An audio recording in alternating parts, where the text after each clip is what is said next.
Play right now from Calgary. Enjoy. The following is available in high definition.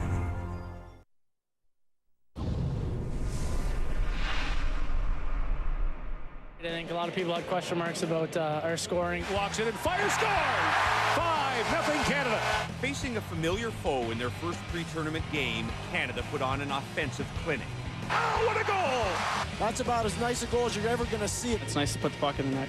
Green proved to be a lucky charm for Team Canada. 6 goals from 6 different players in an easy win over the Swedes. Tonight, another opportunity to hone your skills before the tournament begins. Canada, Finland, next.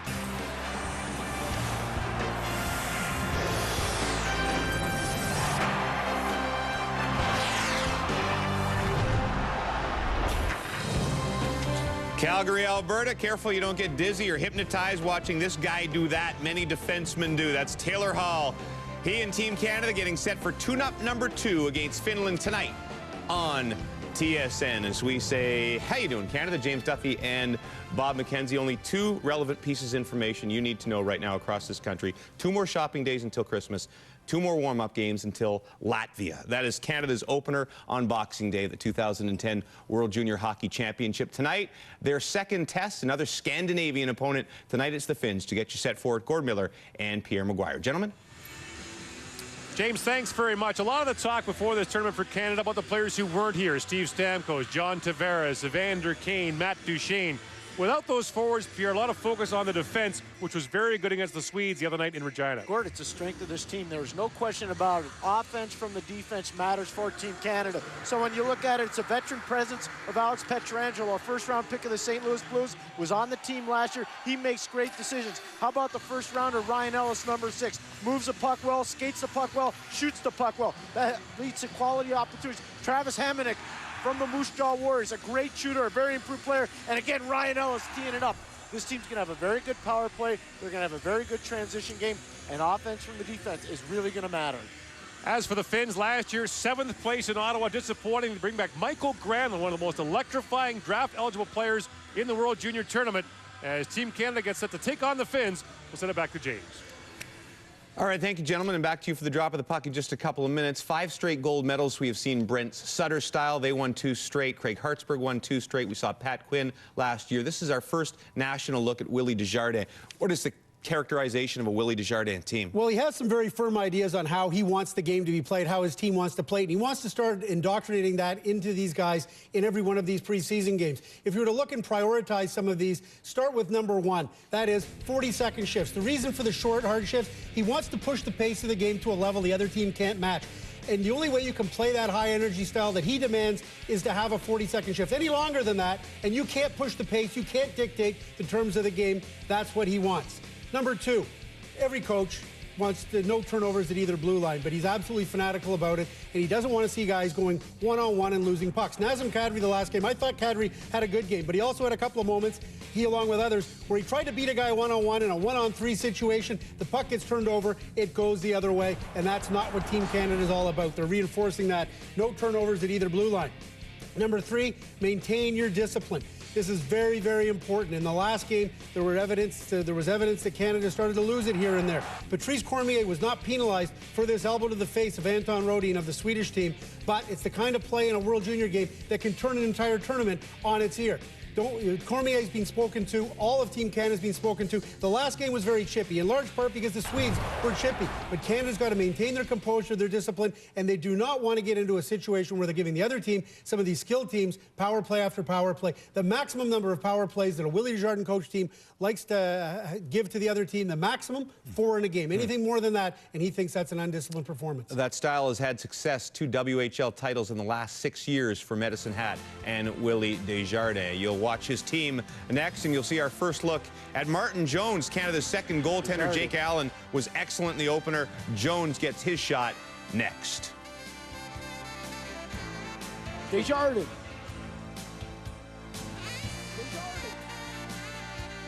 The 2010 IIHF World Junior Hockey Championship pre-competition is brought to you by Imperial Oil, proud sponsor of Hockey Canada for 25 years. Celebrate hockey with Esso Hockey gift cards, only at Esso and On the Run locations.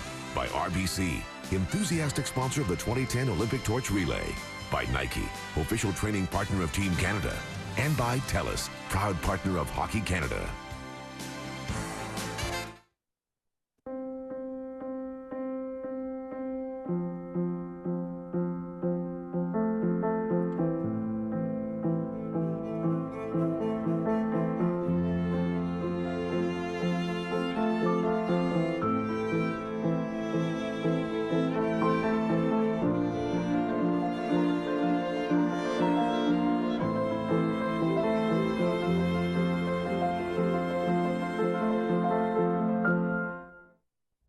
We're next.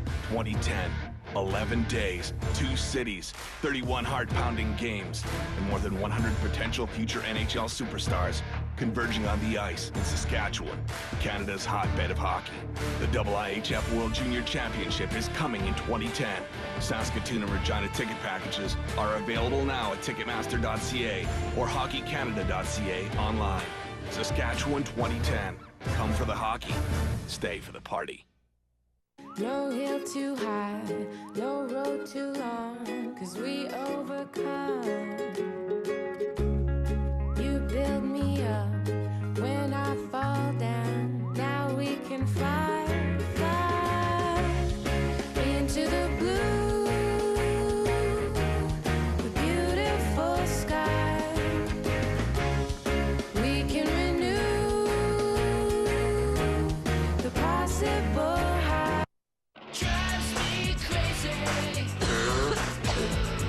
You know the cough, the one that's caused by stubborn mucus and phlegm congestion. That cough can drive you crazy. But now, there's new Benylin Mucus and Phlegm Relief with cough control. It's specially formulated to quickly thin, loosen, and release stubborn mucus from your chest and relieve cold symptoms, so you can breathe easy. Clear it out. Feel better with new Benylin Mucus and Phlegm Relief.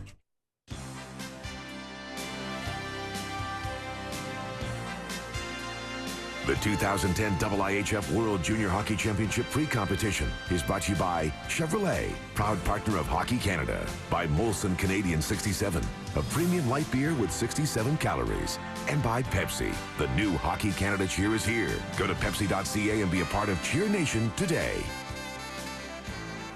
Just a minute or so away from the drop of the puck. Finland has had a little slide the last few years at the World Juniors. They won bronze in 2006, sixth place in 2007, 2008, and they were 7th last year. Canada only faced them in one of these pre-tournament games and won 7-3. It's only a pre-tournament game, but it has to be a thrill for a couple of Calgary hitmen playing in front of that hometown crowd. Yeah, absolutely, because there was no guarantee going into the camp that Martin Jones, the goaltender, or Brandon Cozen, a forward, would make this team. Now, Cozen's one of the offensive stars in the Western Hockey League, but by the same token, there's lots of competition for jobs up front. And here was a kid who had an opportunity to play for Team USA if he so desired. He was born in Los Angeles, moved to Calgary when he was 10 years old, decided that he spent the last 9 years of his life in Calgary. Why wouldn't he want to continue to play there? And playing in front of friends and family is a big thrill for him. Jones is the guy who came in probably behind both Jake Allen and Matt Hackett on the depth chart, but had a very strong final evaluation camp and was able to step up and secure one of the 2 spots. Now, everybody expects that Jake Allen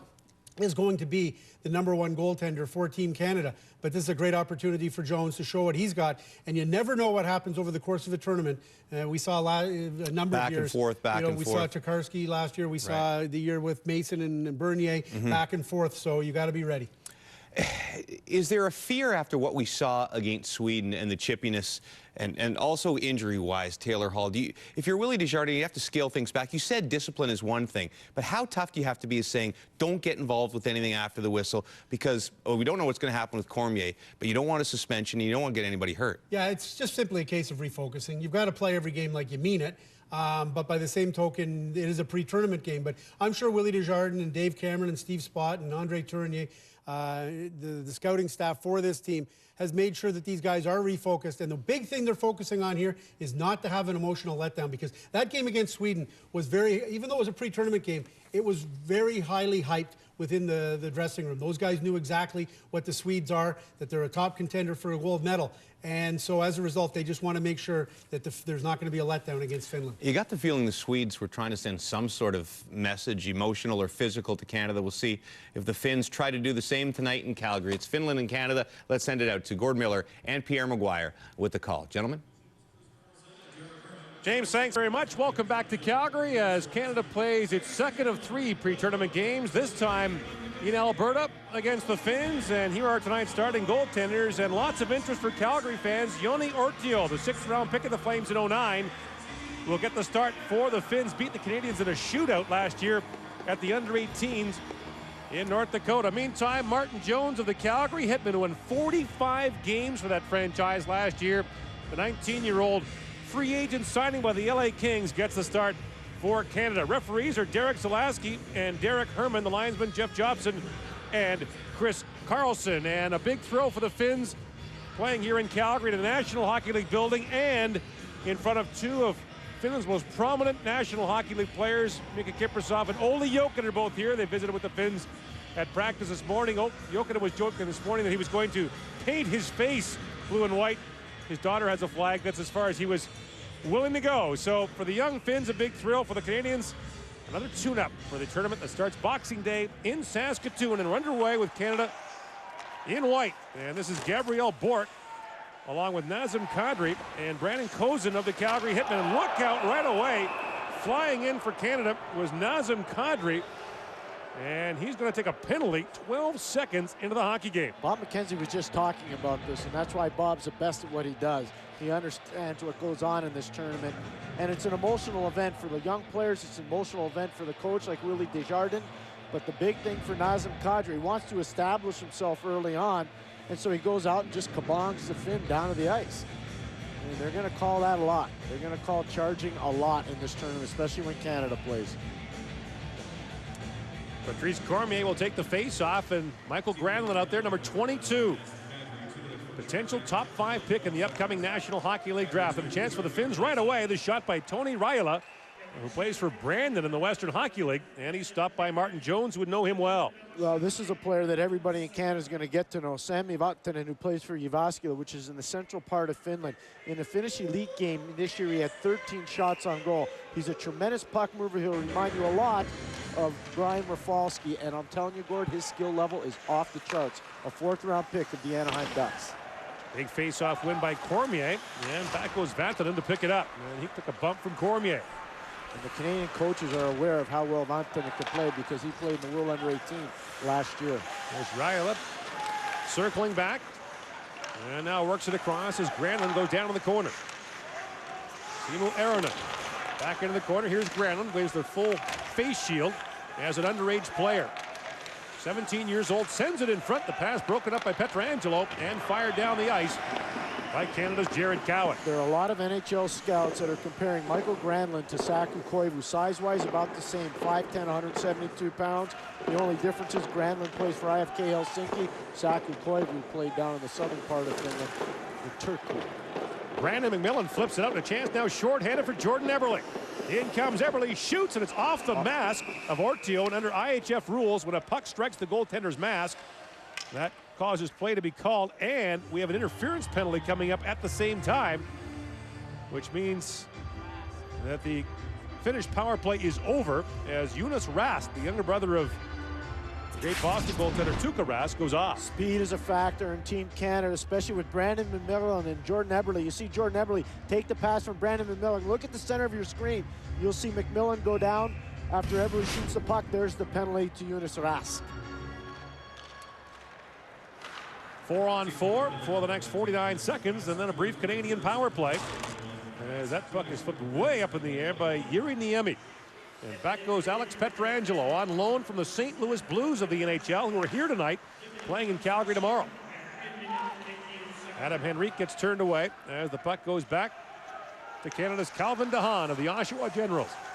And DeHaan pitches way ahead. DeHaan in across the line. Being watched closely there by Niemi. Plays it down low, a chance in front, but the puck went in behind Adam Henrique, and the Finns are away. Laiinen, long drive, and Martin Jones handles that easily. Martin Jones, the goaltender for the Hitmen team that last year had the second best record in the history of the Western Hockey League. Only the '79 Brandon Wheat Kings were better. And here's Taylor Hall in across the line. Hall in, shoots, and he is stopped point blank by Joni Ortio. And a look at the flash and dash from Taylor Hall. And the hits keep coming from Taylor Hall of the Windsor Spitfires. Unless there's an injury to Taylor Hall, he'll be the first player picked in this summer's entry draft. You see a little poise, you see a little skill. Gord called a little flash and dance, and there's an example of it. He will continue to remind Mark Messier as this tournament goes along. Canada now to the power play. Ellis works the back end. Kadri fires. Nazem Kadri, 3 assists in Canada's pre-tournament opener against the Swedes. But I love what Bob McKenzie said. Nazem Kadri's got to eliminate turnovers from his game if he's going to play for Willie Desjardins. There's another one. He's got to get rid of those. Gives the puck away to Granlund, who is in along with Hartikainen. And Teemu Hartikainen, Edmonton 6th-round pick, just missed there by Kadri. Hartikainen plays in Kuopio, which is in the Lake region of Finland. A very good program. Pietrangelo lost the puck, able to keep it in for the moment, now played out and down the ice by Hartikainen. And he's a big package at 6'2", 201 pounds. That was a very good 6th-round pick by the Edmonton Oilers. No score here early in the first period. Braden Shen feeds it ahead. Brandon McMillan in for Canada. McMillan feeds it in front. Oh, what a stop by Ortio as he turns away Luke Adam point blank. How about the speed of Brandon McMillan? He drew a penalty and just gets an unbelievable scoring opportunity because of the great leg strength and speed that he has from Delta, BC, a 3rd-round pick to Anaheim.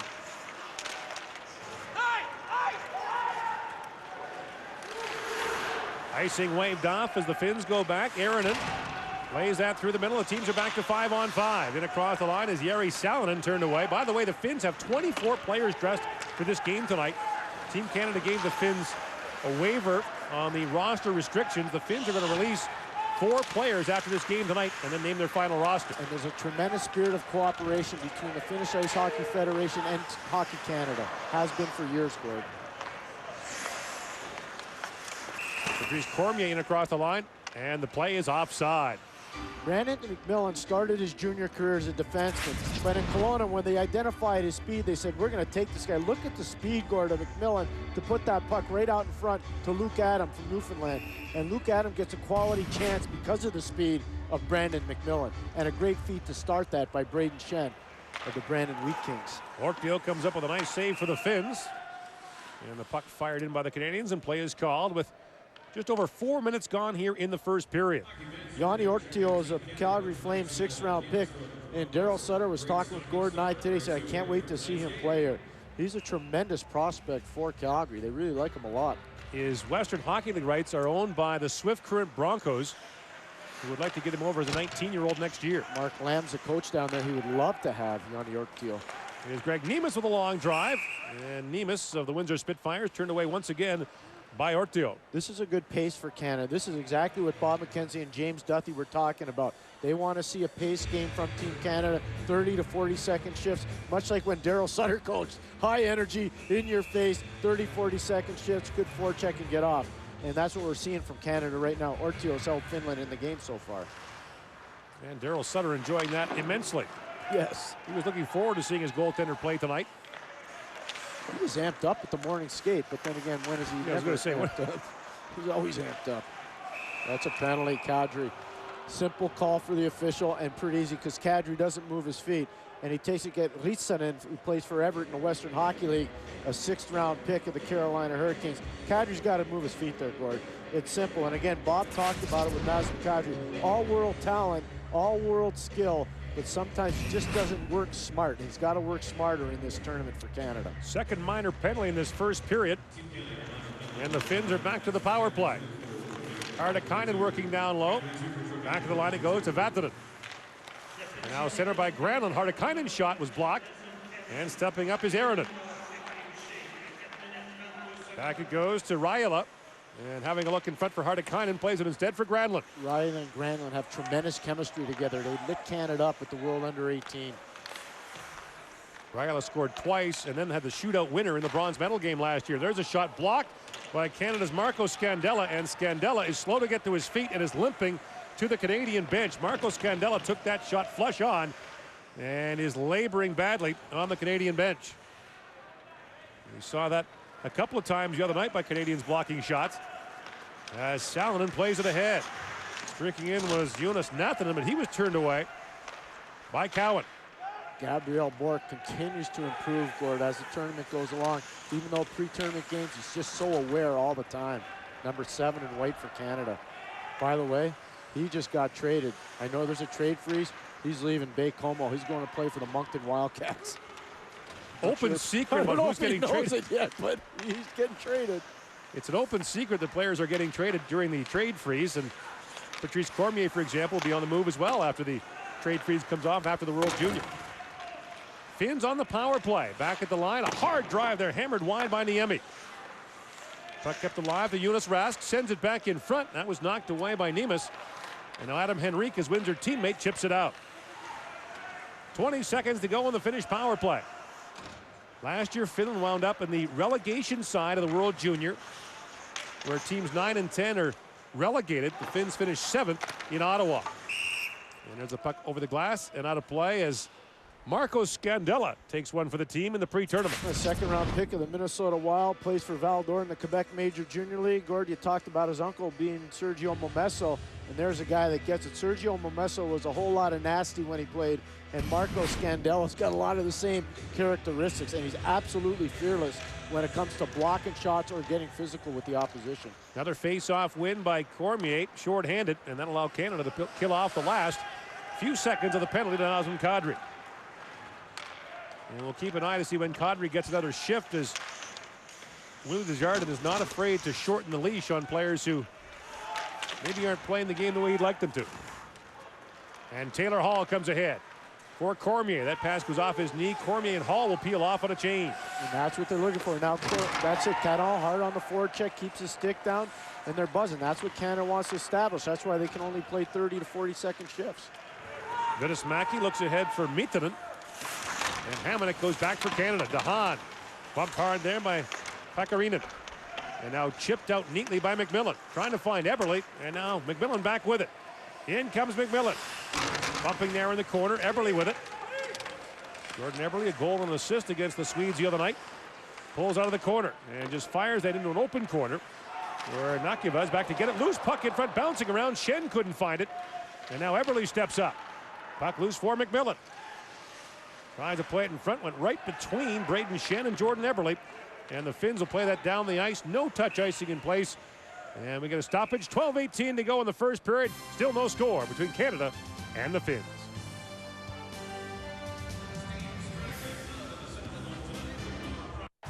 It's here. Hockey Canada's new cheer.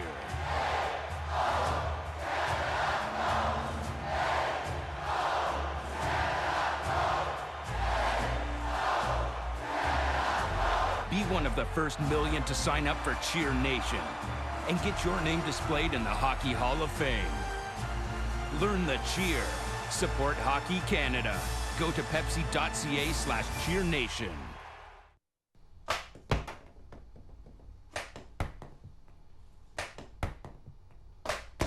With over 740 building supply and hardware locations from coast to coast, TimberMart is your national team of local experts.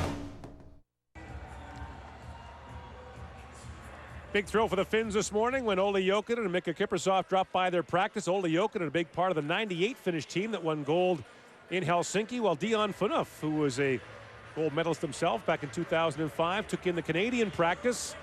Players from both teams got visits from their National Hockey League brethren. There is Dion Phaneuf in the middle with Jamie McLennan, the Calgary goaltending coach, on the left, and Brent Sutter, the coach of the Flames, talking things over. Sutter pretty excited as well to get a look at Joni Ortio too.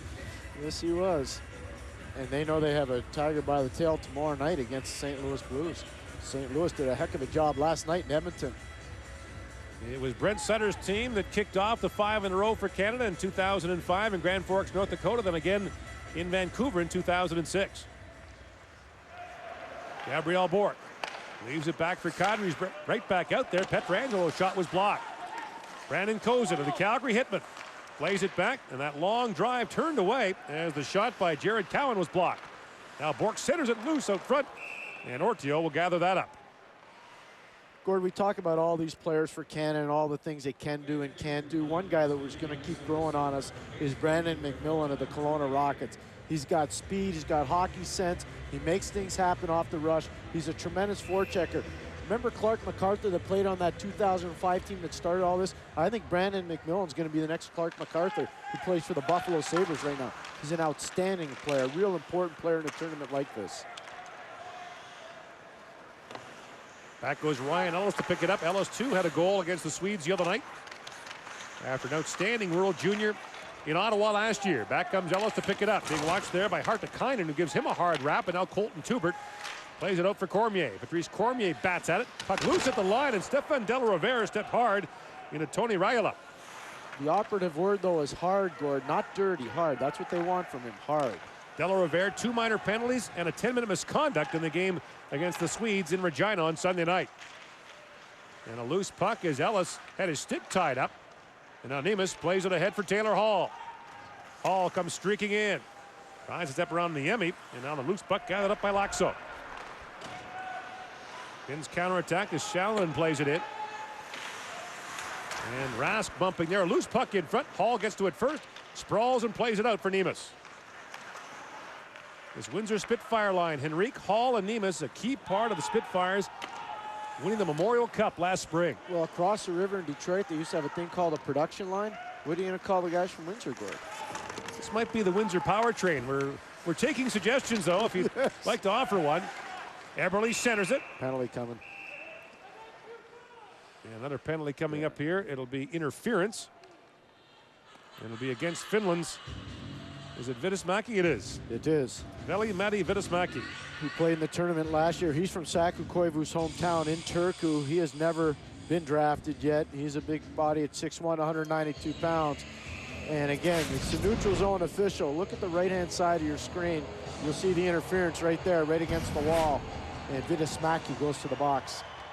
Canada back to the power play. Kadri centers Eberle and Hall. This is Ellis on the back end along with Pietrangelo. And Kadri fans on the shot. Down it goes to Eberle.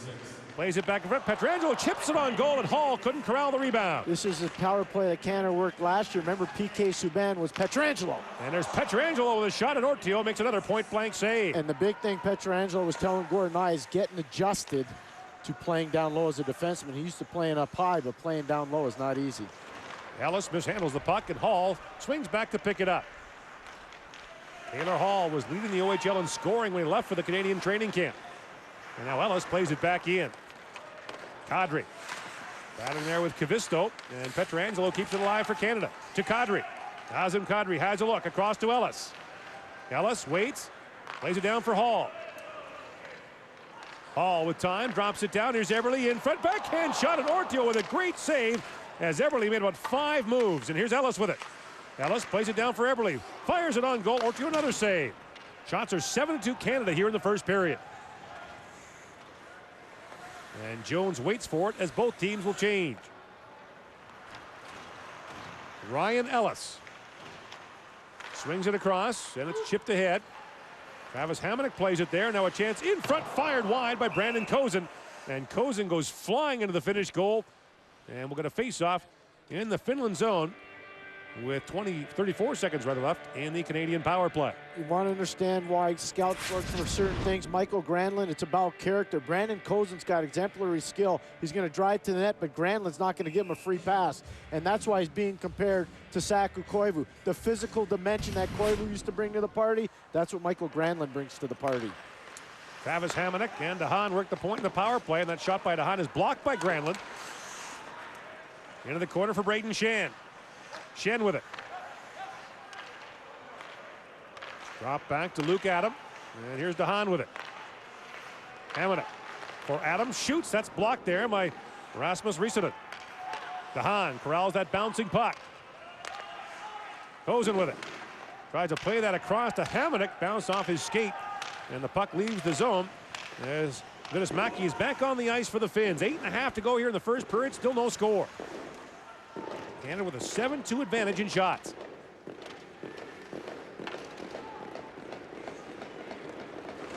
Kozin got rubbed out along the wall, played it down though. And Henrique plays it back for Tubert as Canada changes. Long shot by Tubert, drifts wide. Jared Cowan steps up, and backing him up was Nemes. Here's Cowan with it. Cowan looks in front. Nemes couldn't corral it, and back it goes to Tubert. Nemes knocks that puck down behind the Finnish goal. Greg Nemes, the native of Curtis, Ontario, drops it down. Bork centers it and just missed Nemes with it. I can see why the Calgary Flames like Nemes as much as they do too, Gord. Very good on the wall. Here's Cowan, winds and fires. A save made by Ortio, and he's able to hang on to the rebound as pushing and shoving breaks out in front of the Finnish goal. Still no score. Canada's annual success at the World Juniors is a direct result of the strong partnership between Hockey Canada and the Canadian Hockey League. CHL clubs release their top players and coaches to Hockey Canada each year to proudly represent their country in the World Juniors. Hockey Canada offers the best hockey development system, and the CHL provides outstanding scholarship opportunities for players in major junior hockey in the Canadian system. Hockey Canada and the Canadian Hockey League working together to ensure Canada remains an international force in hockey. Everyone has a goal in life. Ours is to make reliable windows and doors for you and your family. Make your choice, Jeld-Wen Windows and Doors. Proud sponsor of the 2010 World Junior Hockey Championship. Closed captioning is brought to you by KFC's new Big Fresh Sandwich. Made with our finest all-white meat, boneless, skinless, seasoned chicken breast. Life tastes better with KFC.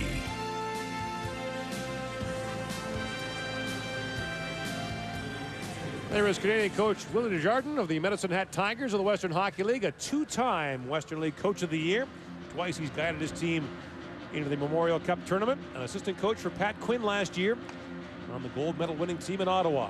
No-nonsense guy. He was a hard-working player in his career. Spent 5 years coaching in Japan. And off the face-off, Del Rovere just missed Jordan Caron. This checking line for Canada, Cormier with Caron and Del Rovere. Caron scored against the Swedes and picks the puck out of the corner. Walks out, Caron tries to feed that in front. That shot was blocked by Vatanen. Now from a sharp angle, it's fired high and wide by Tubert. Cowan for Del Rovere. And he turns it over to Vatanen as the Finns are away. In comes Vatanen. Tries to feed that in front, and a good chance there for Pekka Jormaka.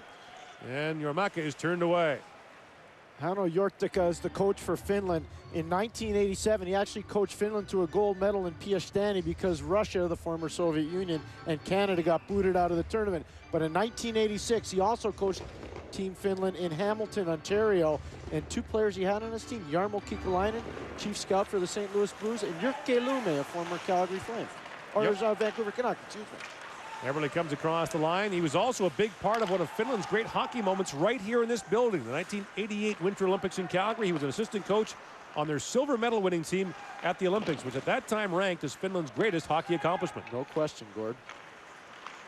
And he's a long-time coach in the Finnish Elite League, in the Finnish Hockey Hall of Fame. In comes Jordan Eberle walking in front. Couldn't get a shot away. Still with it. Wraparound try. And it goes all the way back to the line to Pietrangelo. He shoots, scores!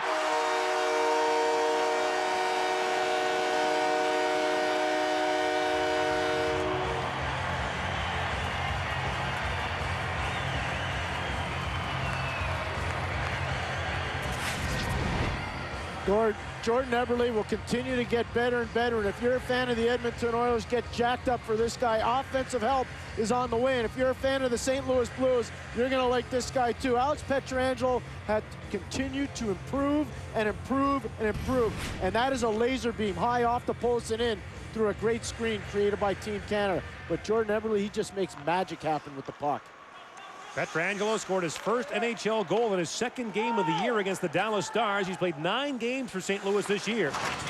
And there's a big hit by Henrique behind the play as Canada continues to throw its weight around.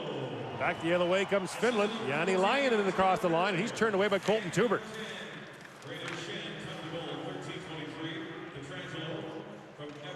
Eberle and Shen draw the assists on the goal by Pietrangelo to give Canada the 1-0 lead. Ryan Ellis picks his way ahead across the line. 1-on-4. That rush by Ellis. The puck drops down into Taylor Hall's lap, and he plays it into the corner. And then Kozin took a run at Tommy Kavisto. That's great. Kozin undrafted in the Western Hockey League, and his coach The manager, Kelly Kissio, says he's earned everything he's gotten in this league. Drop down now for Jonas Rask. At the line, here's Nakeva with a shot. That's stopped by Martin Jones. Another long drive, hits a leg and goes wide. As Nakeva turned that away, and a penalty coming up as it was Ryan Ellis chopping down a Finnish opponent, and Ellis will go off here late in the first period. That's a good cycle by the Finns. It's a great point shot coming in from Natvika. Real good play by the Finns. Getting pucks to the goal, and that creates a problem for Ryan Ellis. He's got to grab on just a little bit, and as he does, Jonas Rask goes down, and Ryan Ellis goes to the box.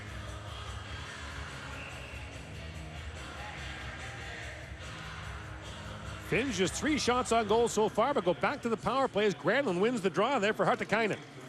He turns the puck over as he was under duress from Hamonic, and now Cormier with it.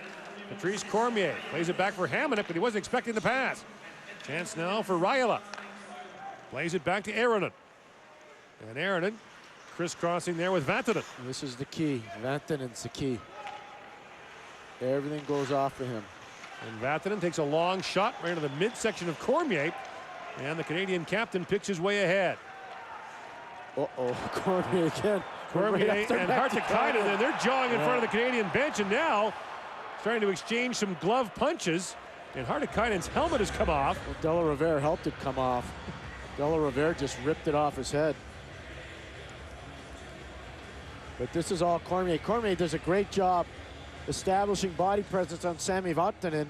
He blocks the shot, and you see Hartikainen's already cut. But this is Cormier going off the ice again. We saw this the other night against Sweden. He's going off, he gets it deep, and as he's going off, he says, whoop, I'm gonna hit you.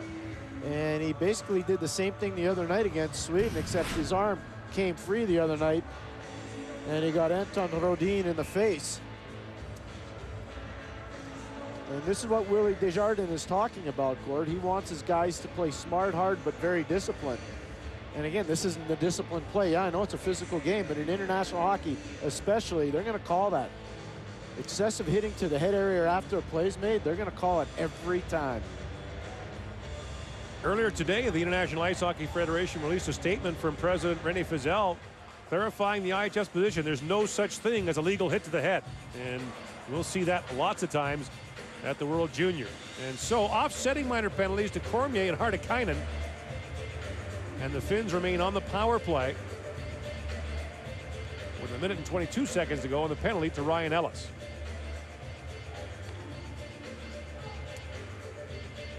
And there's some discussion about whether or not this is 4-on-3 or 5-on-4. It will be 5-on-4. Correct.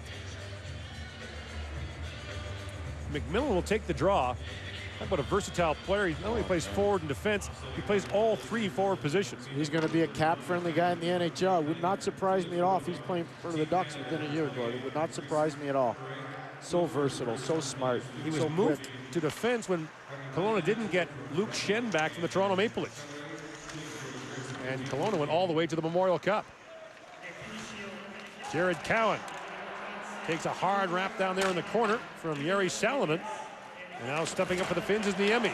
And he collides with Gabriel Bork, and then Tubert gives him a shove.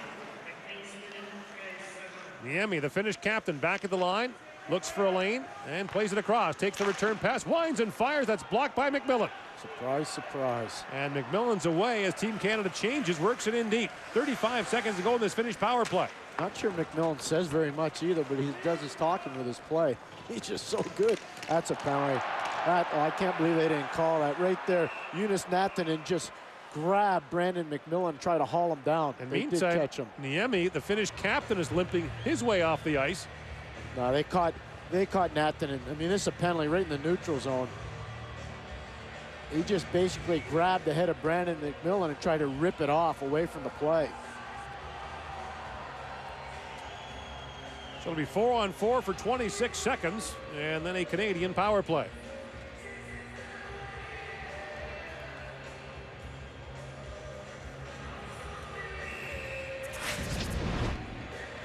Brandon McMillan doing all kinds of work. There's Natanen coming in. That's not the penalty. Later on, as they go up the ice, Natanen just puts his arm right around the head of McMillan and tries to squeeze it off. Dahan plays it down in the corner, And here's Luke Adam with it. Adam on the line, but keeps it alive. And swinging down is Vatanen. 3.5 to go here in the first period. Canada leading 1-0 on a goal by Alex Pietrangelo. And Vatanen, long shot. Martin Jones sees that all the way. And there's no rebound. Canada 6 seconds away from a power play. We talk about Sammy Vatanen. Last week, you and I were doing a game in Toronto, and Nicholas Hagman's father, Matty, who played in the NHL with the Edmonton Oilers and the Boston Bruins, was there. And he watches a lot of the Finnish Elite League, and he said, this might be the best defenseman we have in our league right now, Sammy Vatanen, who plays for Jyväskylä, which is a very nice city, Gord. If you want to go to a place in the summer and have fun on a lake, go to Jyväskylä. It's spectacular. He has 4 goals in 19 games in the Finnish Elite League as an 18-year-old. Oh, he's a real deal. They can't say enough good things about him over there. Vedasmaki with a shot, and that's stopped by Jones as Ellis is out of the box and Canada is on the power play. Ellis will remain out as DeHaan makes his way off the ice, and on comes Taylor Hall. Kadri drops it back for Pietrangelo. Alex Pietrangelo winds across the line for Eberle. Back for Pietrangelo, once again down low for Kadri. Nazem Kadri of the London Knights works in. Little slap pass there is knocked away and played out by Vedasmaki. That's what Pietrangelo was telling us. Just being down low, everything happens so much quicker. That's a high stick, so the faceoff will come back to the Canadian zone.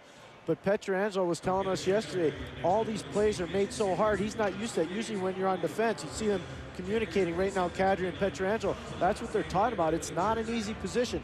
I thought PK Subban last year perfected it as one of those guys who was a rover for Team Canada, and they're expecting Alex Pietrangelo to do the very same thing here this season in this tournament. Brandon Kozin plays it back, but DeHaan wasn't expecting it.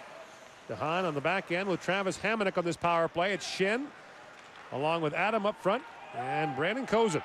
5'7", 150 pounds. Brandon Kozin, the top point getter in the Western Hockey League when he left for the Canadian camp. Here's DeHaan with it. Drops it back for Hamonic, who's not afraid to shoot it and has been told to shoot more. And there's Adam with a shot that goes up over the glass and out of play. Travis Hamonic from St. Malo, Manitoba, second-round pick of the Islanders. We were talking with Al Murray this morning at the morning skate, and again here tonight. He may be the most improved player in the CHL. Plays for the Moose Jaw Warriors. He's a tremendous puck mover. You see the size factor, 6 foot, 219. He's like a block of granite, and when he leans on the puck, he can lean on it. He brings absolute firepower from the back end. Leads the Moose Jaw Warriors in scoring from the back end.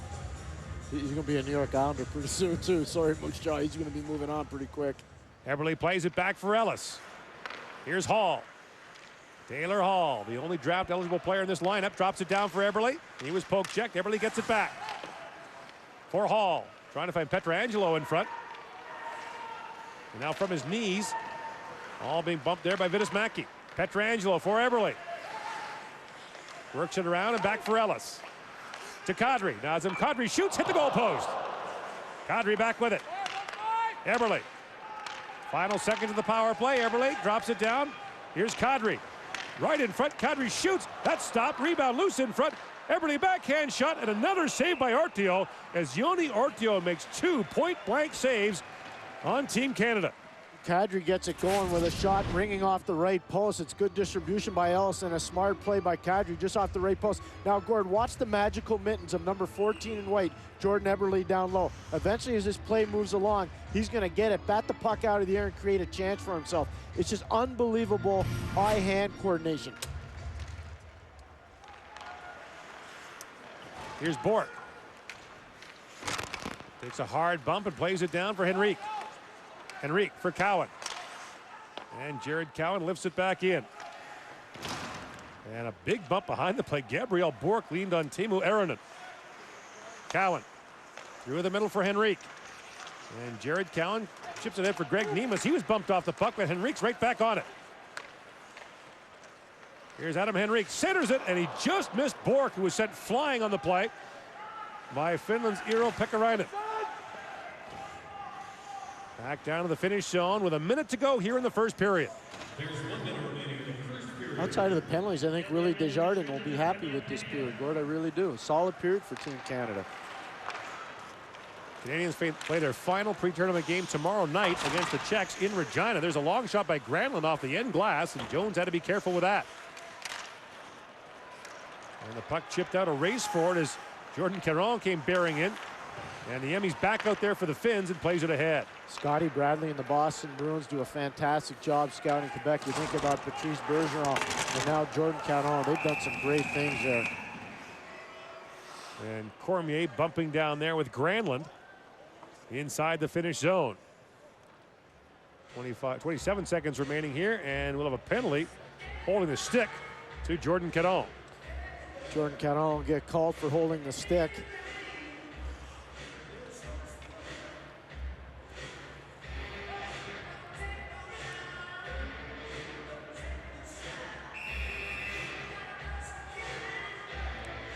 And Granlund will take the face-off in the Canadian zone, but he loses it to Braden Shen. And Shen, for all of his offensive ability, is a key penalty killer for the Brandon Wheat Kings in the Western Hockey League. Being touted as a potential #2 center for the LA Kings sooner than later. And the guy who's #1 is world class, and Anssi Kopitar. That's a very high compliment to Braden Shen. Eberle battling for it at the line. Vatanen has time, but broke his stick. And there's a break for Canada as he could not get a good point shot away. And Canada will take a 1-0 lead into the first intermission on the goal by Alex Pietrangelo.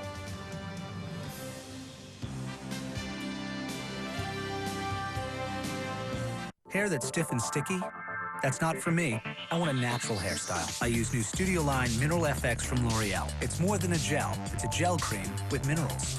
My style holds without feeling sticky all day. New Studio Line Mineral FX by L'Oreal. Shaving is just one of those things your skin faces every day, making it feel more sensitive. New Hydra Sensitive from L'Oreal Men Expert. Double action that soothes razor burn sensation and hydrates all day. Now I can shave every day. New Hydra Sensitive shaving routine from L'Oreal Men Expert.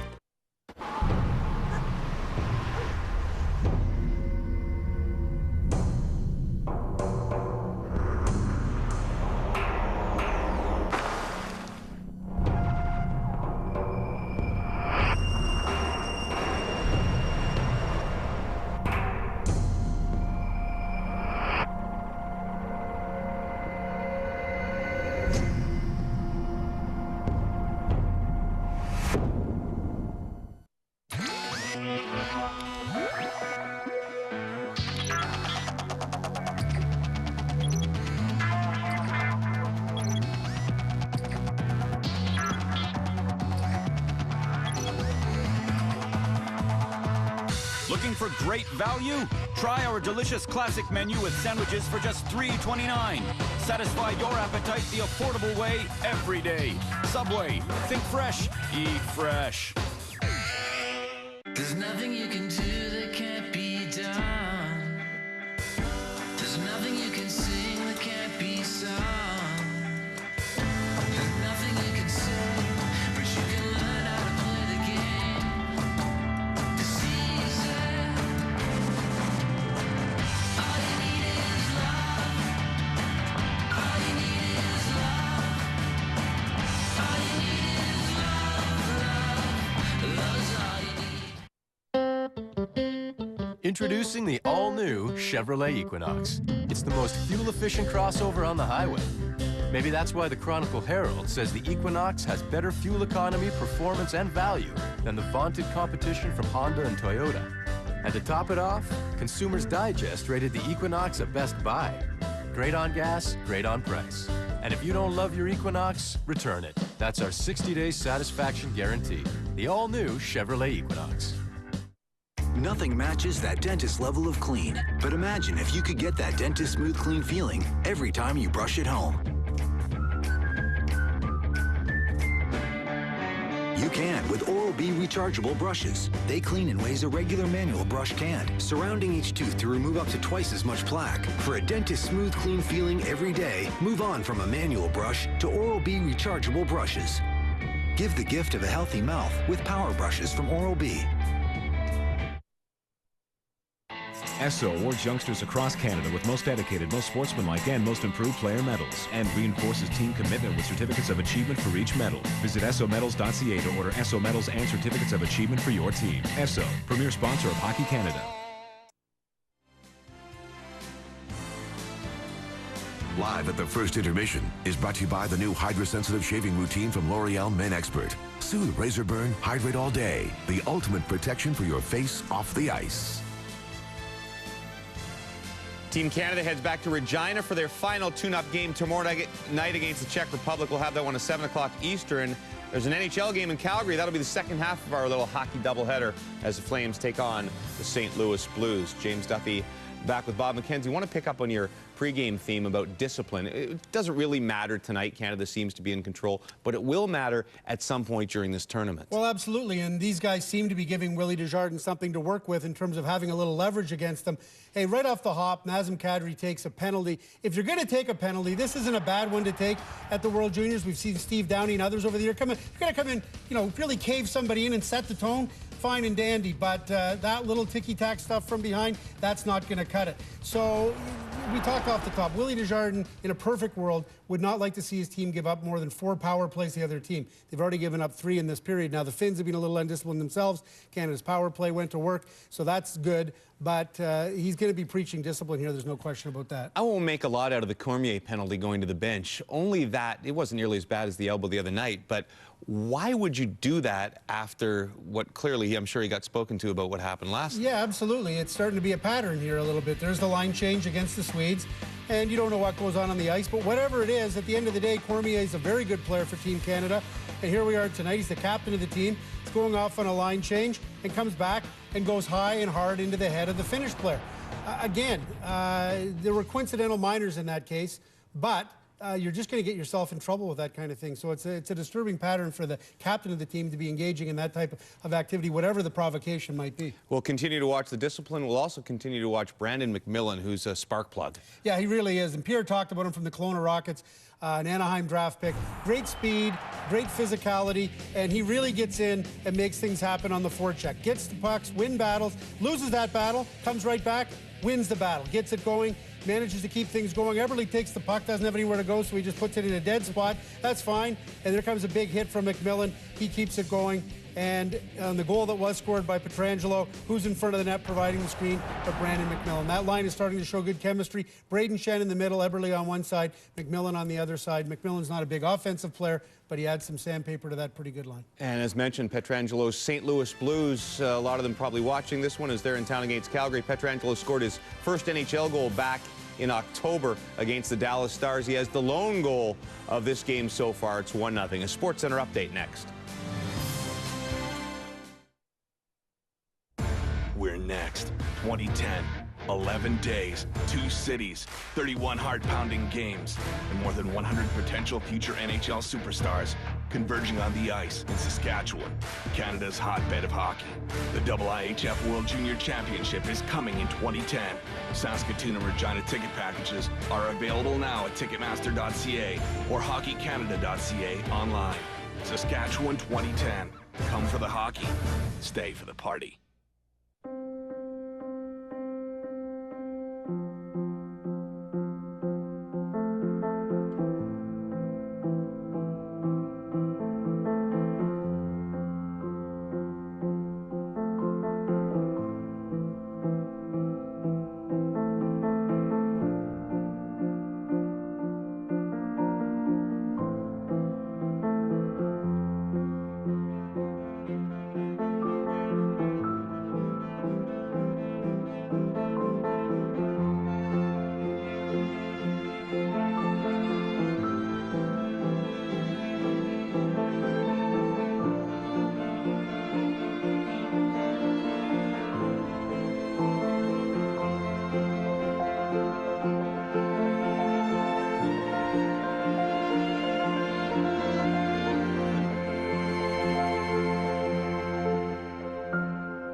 You know the cough. The one that's caused by stubborn mucus and phlegm congestion. That cough can drive you crazy. But now, there's new Benylin Mucus and Phlegm Relief with cough control. It's specially formulated to quickly thin, loosen, and release stubborn mucus from your chest and relieve cold symptoms, so you can breathe easy. Clear it out. Feel better with new Benylin Mucus and Phlegm Relief.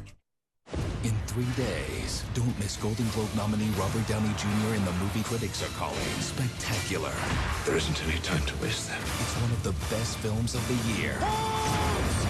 Sherlock Holmes. In theaters Christmas Day.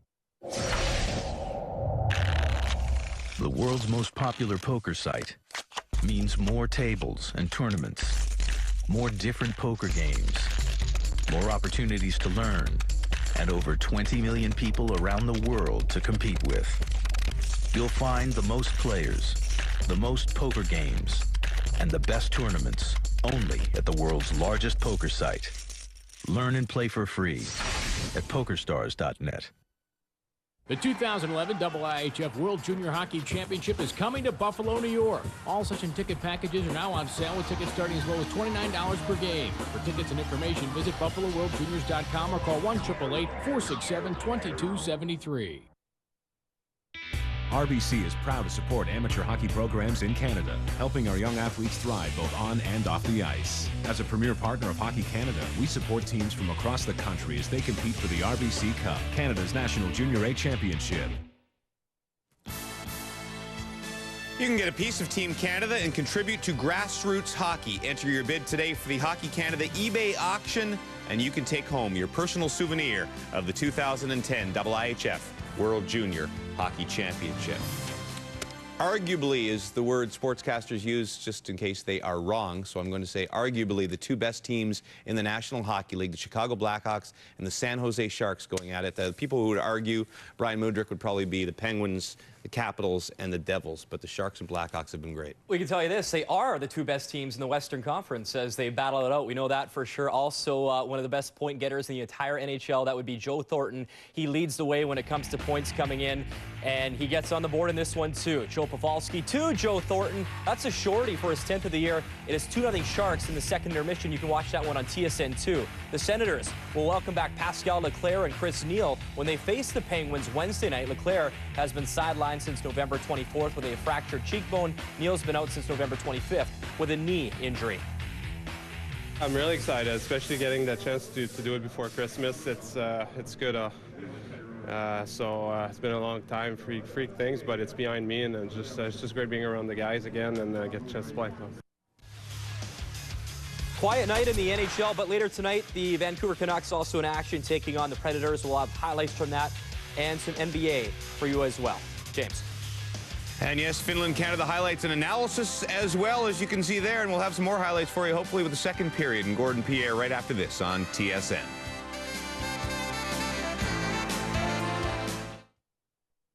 When Chevrolet asked me to try out some of their cars, I was pretty excited. It's not every day you get to try something before anyone else. Whoa!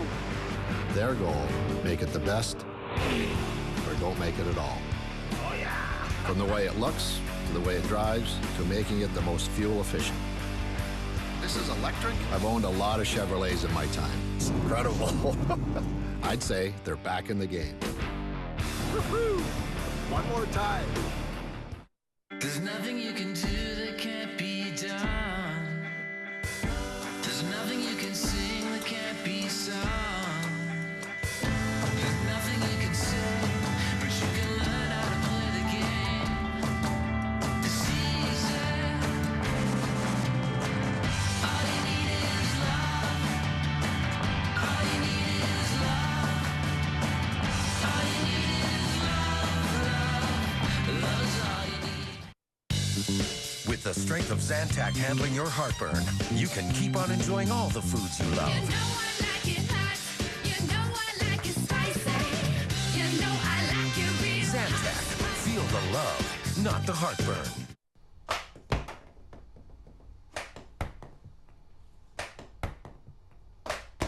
With over 740 building supply and hardware locations from coast to coast, Timbermart is your national team of local experts.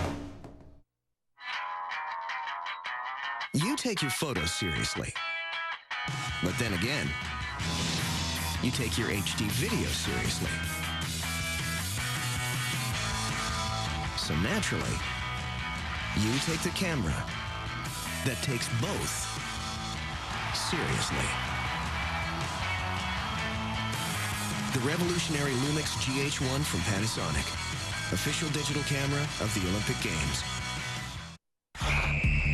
For coaches, the game starts long before the puck drops.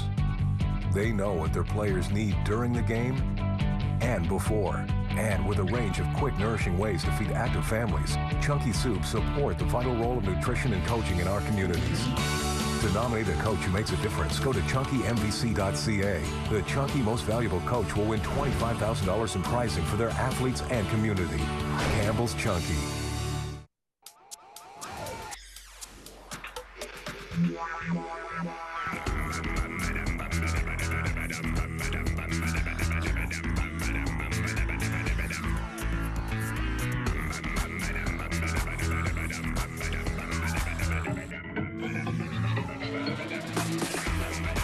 Come into Subway restaurants and discover how many ways there are to make your sandwich your way. Subway, think fresh, eat fresh. First period scoring summary brought to you by Molson Canadian 67, a premium light beer with 67 calories. Pietrangelo, the lone goal. Both teams 0 for 3 on the power play in the first. Let's see what happens in the second with Gord Miller and Pierre Maguire. Back here in Calgary, Gord Miller with Pierre Maguire, and a lot of Canadian skill in evidence in that first period. The way Willie Desjardins wants to see that Canadian skill, Gord, and it's not always your biggest guys that are going to give you that skill. Brandon McMillan is a smaller guy at 5'11", 182 pounds, but he protects the puck, he gets it in deep, and he utilizes his feet to make plays. Jordan Eberle, again, one of those smaller guys doing a good job. But the shot blocking McMillan, this shift personifies what Willie Desjardins wants from his team. Block shots, get pucks in deep, dominate the game, take a hit to make a play, and then show me some skill. Jordan Eberle shows skill, get it from Kadri. The hand skills in this sequence are unbelievable for Eberle. Batting the puck around in traffic, creating a backhand opportunity for himself. That's what Canada wants to do. Play the game at tempo, play the game with skill, and don't retaliate. And don't play shorthanded, which they are to open this second period. The Finns are on their 4th power play of the game so far.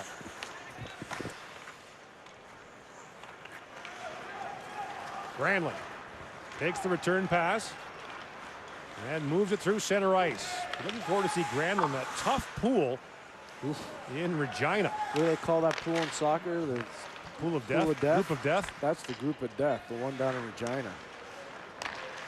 And this is Granlund in the corner, plays it back, and the shot by Vatanen catches Martin Jones up high, but he makes the save. This is nice goaltending from Martin Jones. Never drafted Martin Jones of the Calgary Hitmen, signed with the Los Angeles Kings as a free agent from North Vancouver. He does a great job staying with the puck. He tracks it through the big screen of Hartikainen. Just corrals that, so there's no second chance opportunity. Granlund back to Vatanen, excuse me, and then Hartikainen with the screen. What a save by Jones. And then right off the face-off, a chance for Salonen goes high and wide. The Finns are in with the Czechs, the Russians, and Swedes down in Regina. So one of those countries won't be making the medal round. And how about the Russians? Lost in Swift Current last night in a pre-tournament game. In overtime, Latvia beat the Russians. Oh, there would have been a big Latvian door slamming party last night. Yes, it would have been. They were in our hotel in Regina earlier this week. Crashed the company's Christmas party at the hotel. But they are the life of the party in international events. Their fan base is unbelievable. Eberle works away with Henrique, short-handed, long drive by Eberle. And Joni Ortio makes the save on him, and Joni Ortio had a very good first period for the Finns. You and I had a chance to visit with Ron Tugdat, who's a goaltending coach for Team Canada. He was talking about Joni Ortio, who's a Calgary Flames draft pick, and he says the one thing about him, he's very strong down low, like a lot of European-trained goaltenders, but he's very over-aggressive. Our players are aware of that. Don't be surprised to see the Canadian players drive wide with speed, fake a shot, and then put a cross-crease pass into a wide empty net. Ortio was outstanding for the Finns in the bronze medal game of the under-18 against Team Canada. The Finns won that bronze medal game in a shootout. Kavisto sends it in. And bumping down in the corner. And it's picked up by Pietrangelo. Kavisto actually played Major Junior last year for the Red Deer Rebels. Up the road from here. Team still owned by Brent Sutter. He's from Vantaa in Finland, which is a suburb of Helsinki. Teams are back to 5-on-5 as Lyon brings it across the line. A centering pass knocked down by Kozin. And Brandon Kozin's away. He's got Taylor Hall with him. Kozin flips it in deep. He's looking to get off. Here's Hall with it. And Kozin elects to stay on as Hall picks the puck up along the wall. Great move by Hall. Flips it across to Scandella. And Marco Scandella's back out there for Canada. Kozin with it. In front, plays it across the hall, shoots, scores!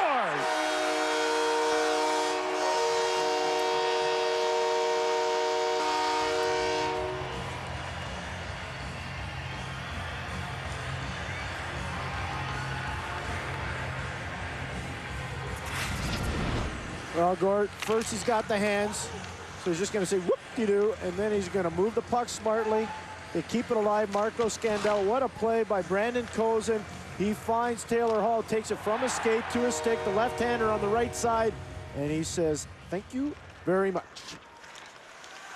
The Memorial Cup MVP as a 17-year-old for the Windsor Spitfire. And in come the Finns, walking right in. A great chance there for Miettinen, and he's turned away by Martin Jones, who gets a shoulder on that. Shots are 12-7 in favor of Canada, leading 2-0. So Hall has scored now in back-to-back pre-tournament games for Canada. And he only played one period of the first game. Shaken up in the first period against the Swedes as Cormier stepped hard into Thalberg there. Canada's taking a penalty. Hahn back to pick it up, and it'll be a knee. Jordan Caron with his second penalty of this game. This line for Canada, Gord, could make a difference. Patrice Cormier, Jordan Caron, and Stefan Della Rovere. But for Willie Desjardins, he wants his guys to be smart and hard in the attack, but not take penalties. And Jordan Caron, number 26 on the right-hand side of your screen, there's the knee coming right in. That's a penalty. They're going to get that every time. What a story Jordan Caron is, though. Broke his collarbone in the summer evaluation camp. Colton Tubert laid him right out. And a long summer rehab, missed the Boston Bruins training camp, missed the first 14 games of the year. A bitter disappointment for Caron, but he makes Team Canada out of the selection camp. In comes Rajala, feeds it back in front. Oh, great chance there for Granlund, stopped by Martin Jones. There's that chemistry between Rajala and also Granlund. What a save by Martin Jones. And back to pick it up is Timo Erinen.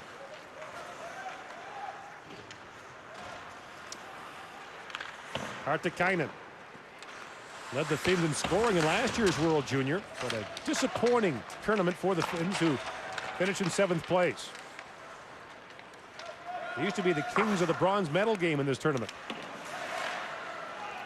And of course, they last won it back in 1998 in Helsinki. There's no shame in doing that, Gord. They're a country of about 6 million people. They're about the same size as the province of Quebec. They produce unbelievable amounts of players per capita compared to other countries. Nathanainen across the line. Turned away by Jared Cowan. And now turned over to Henrique, who will fire it down the ice. 45 seconds to go in this Finnish power play. Finns will open the tournament on the 27th against the Czechs, and then face the Russians the next day. And they close out the opening round of the tournament against the Swedes on New Year's Eve in Regina. Compliment to the guys in Windsor. Bobby Bugner, Warren Reichel, they've done a great job tactically with these players, but fundamentally they're just so sound. There's McMillan again making a smart play. But when you watch Nemes play, when you watch Taylor Hall play, when you watch Ryan Ellis play, who's going back now for the puck, when you watch Adam Henrique play, these guys fundamentally are so safe. It's phenomenal. And Martin Jones has been really good here, Gord. You talked about him the other night, making the or getting a contract from the LA Kings by going to camp and earning it. And there's an example of why. That's some good goaltending we've seen from Martin Jones so far. Well, unusual for an 18-year-old undrafted player to go to an NHL camp. He got a contract right afterwards. It shows you just his level of competition. He's just so strong and reliable. And Bob McKenzie talked about it before the game. This guy made this team on merit. There was no buttering up on Martin Jones. He made this team on merit. Both he and Jake Allen were the two best goaltenders at the camp. 45 wins last year for the Calgary Hitmen. Amazing. The Hitman product keeps getting better and better all the time. They do a nice job with their development skills here too with the players. Patrice Cormier battling for that loose puck. Final seconds of this Finnish power play. So Canada's penalty killing going to work out here tonight against the Finns as Caron steps out of the box. And Vidas Mackey sends it down to the Canadian zone. DeHaan goes back and plays it back for Alex Pietrangelo. Cormier up for Eberle, and Jordan Eberle goes off on a change as Kavisto peels back to pick it up for the Finns. And he gets bumped there by Kadri. And now Kavisto waits for Mates to get onside, sends it in deep, and the Finns will change as Ryan Ellis is back to pick it up. What a year for Ryan Ellis. Wins gold of the World Junior. He wins a Memorial Cup. Gets drafted in the first round by Nashville. As Cozen comes across the ice, and it's offside. The year before, he won World Under-18 gold. Not so bad. This is what you want to see if you're a coaching staff for Canada. Communication, Calvin DeHaan to Alex Pietrangelo. Pietrangelo knows his option is through the middle because they're taking the wall away. He does a great job moving that to Patrice Cormier, who can make a change. There's the Willie Desjardins type of tactic. You can have that when you have defensemen that can move the puck. That's really well done by Team Canada. Outstanding. Amos out there along with Adam Henrique, but Luke Adam is an honorary Windsor Spitfire in this line for now. As this is Henrique in the corner with it. Battling along the wall for Adam. And here's Henrique with it again. Finally turns it over to Granlund. And Michael Granlund is away. The 17-year-old works his way through the middle of the ice, being watched by behind by Nemes. And Granlund thought that should have been a penalty. Henrique high off the glass and out.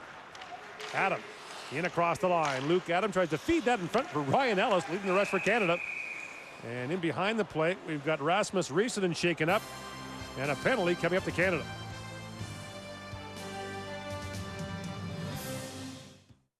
No hill too high, no road too long, 'cause we overcome.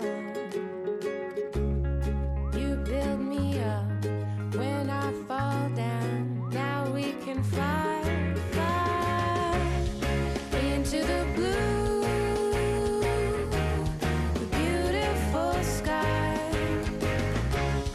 We can renew the possible high.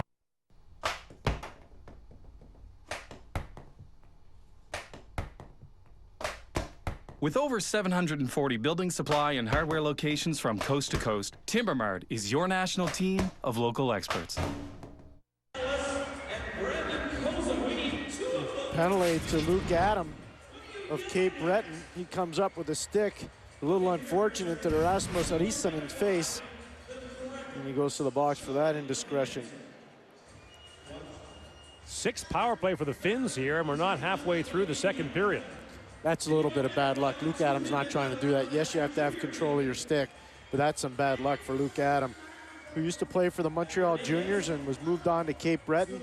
Had some serious injury problems while he was in Montreal and moved on. And suffered a ruptured spleen that kept him out for about 6 months. Second-round pick of the Buffalo Sabres. His father played and dabbled in professional hockey. We were kidding with Lindy Ruff, the coach of the Buffalo Sabres, who said to us, "Hey, how's Adam Luke doing at the Canadian camp?" Well, his name's Luke Adams, so. And he's from St. John's, Newfoundland. Did an interview about Luke Adam today in St. John's. Very popular man in St. John's right about now. Puck was played with a high stick, and play is called in the Canadian zone. His dad, Russ, as we mentioned, played for the Toronto Maple Leafs back in the 1980s and became an assistant coach for their American League team when it was headquartered on the Rock. And now runs a very successful hockey academy in Newfoundland. Danny Cleary, the first Newfoundland-born player to have his name engraved in the Stanley Cup. Here's Niemi back at the line for the Finns. Runs the power play, and Nathananen with it. Nathananen trying to find a teammate in front, but the pass was broken up and fed down the ice by Braden Shan. Niemi got tangled up with the official, now brings it ahead. Through the middle he goes, and it's shipped across. Shallonen fans on that pass, and McMillan plays it out. 14-9 of the shots on goal for Canada, leading 2-0 here in the second period. Oh, look at this guy. And McMillan, great move on Niemi. And works it down low, short-handed, bumping again with Niemi, who falls. And McMillan plays the puck to an open corner. And Niemi being harassed again as McMillan finally makes his way off the ice. It's a double minor, by the way, to Luke Adam. So the Finns have 3 minutes to go on this power play.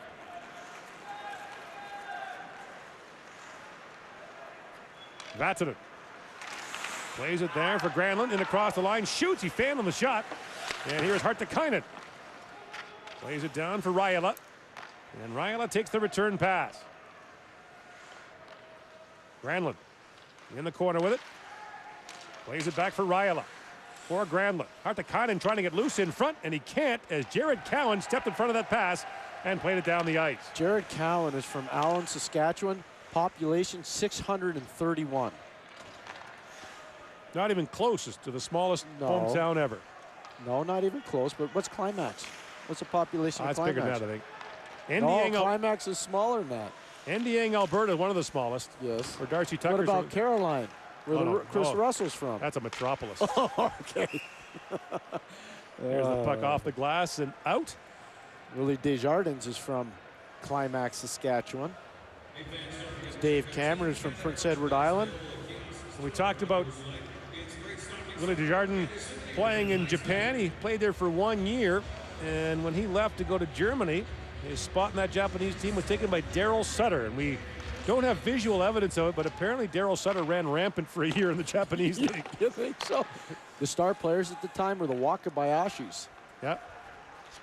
Herb and Mel, I think it is. That's exactly right.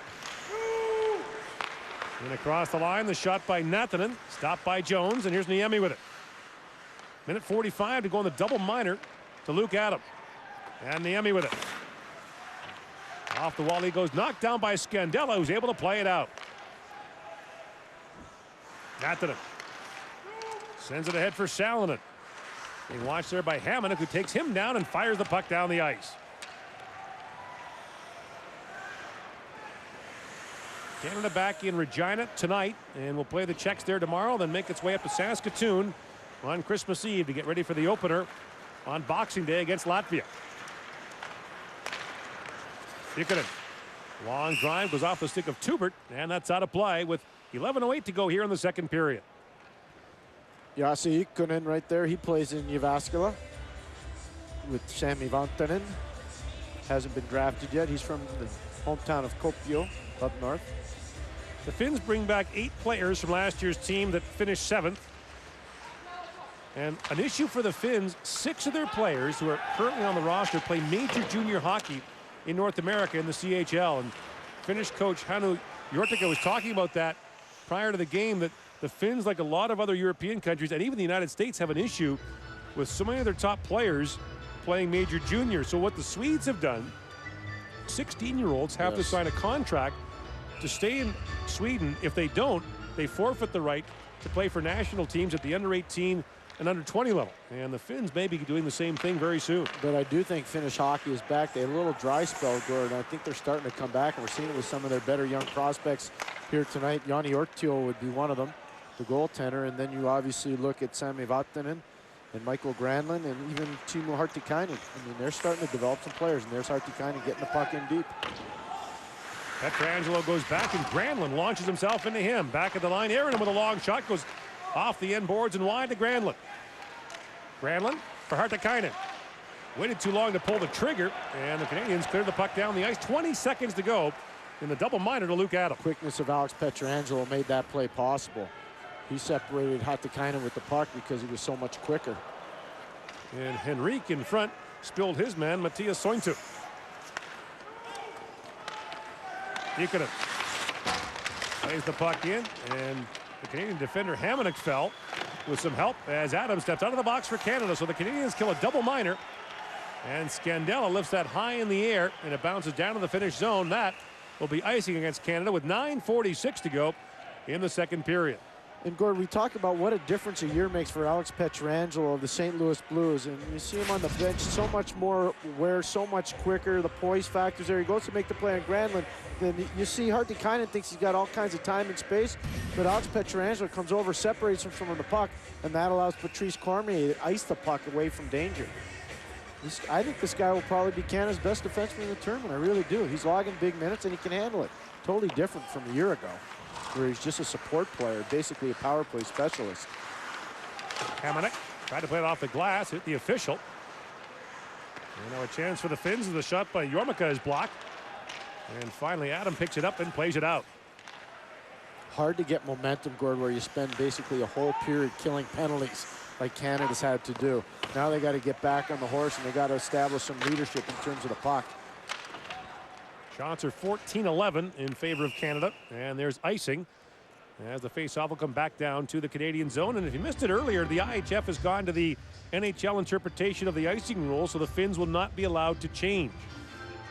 Actually, it was Canada that can't change Sorry, there. Because, no, but I understand what you're saying. And for Willie Desjardins, he knows I got to get my guys back focused in terms of dominating with the puck. They did a good job through the first period, but then they got into some penalty trouble, and now they're handling the puck like it's a hand grenade.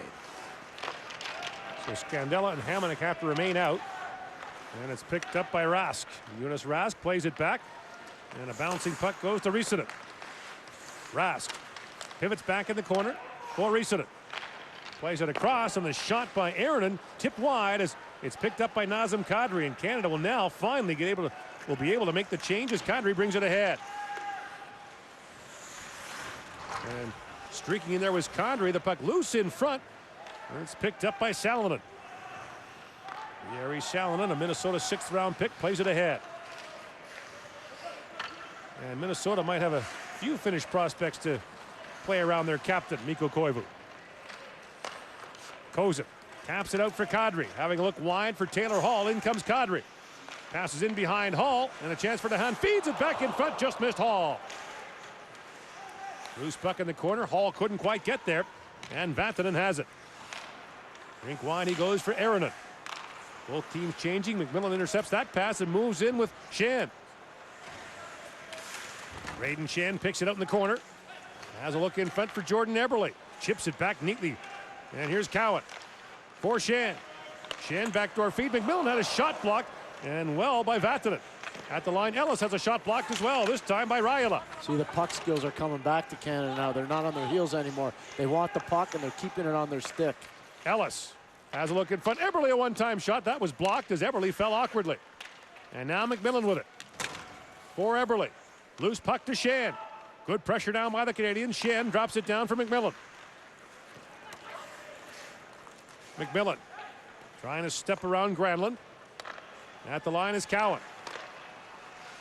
McMillan, great back pass down for Schenn. Nifty move in the corner. Drops it down for Eberle. The pass over his head. And Eberle back with it.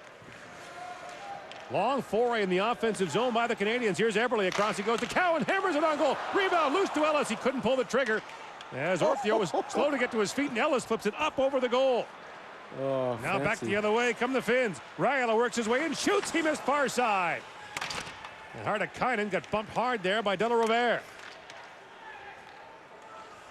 6:45 to go in the second period. Canada leading 2-0. Pietrangelo and Hall have the goals. Cormier spilled there by Lionen. As the physical play picks up here, and Ryan Ellis has the puck, flips it high in the air and out. Back goes Niemi. He was being lined up there by De La Rovere, who settles for a hit on Sointu. Jordan Caron picks the puck out for Cormier. Along with De La Rovere, as Caron got squeezed out along the wall by Ikonen. Ellis high off the glass and out, and Canada will be able to change. Niemi lined up by De La Rovere, who sends him flying. And now De La Rovere digs out the puck, trying to center it. Niemi got in the way and took it away. And then Henrique stepped into him. Lionen trying to play that in deep, and now Pietrangelo, long lead pass for Henrique. That missed, but icing waved off. And here's the Windsor line together. Nemes, Hall, and Henrique together. Hall spins back in the corner. Hall still with it. Plays it down for Nemes. They battle for the puck, and it's played out by Finland's Mattias Miettinen. DeHaan up ahead as Henrique chips it down to the Finnish zone. Hall steps up. Gets his own pass and plays it in front for Henrique. Couldn't pull the trigger and played it across to Nemes. Look out. Oh, the referee just got kabonged by the Windsor boys. And Hall's helmet comes flying off. He's frustrated, has to make his way off the ice. You cannot play without a helmet in the IHF. Scandella fires, and through traffic, Ortio sees that. Canada with a 2-0 lead here in the second.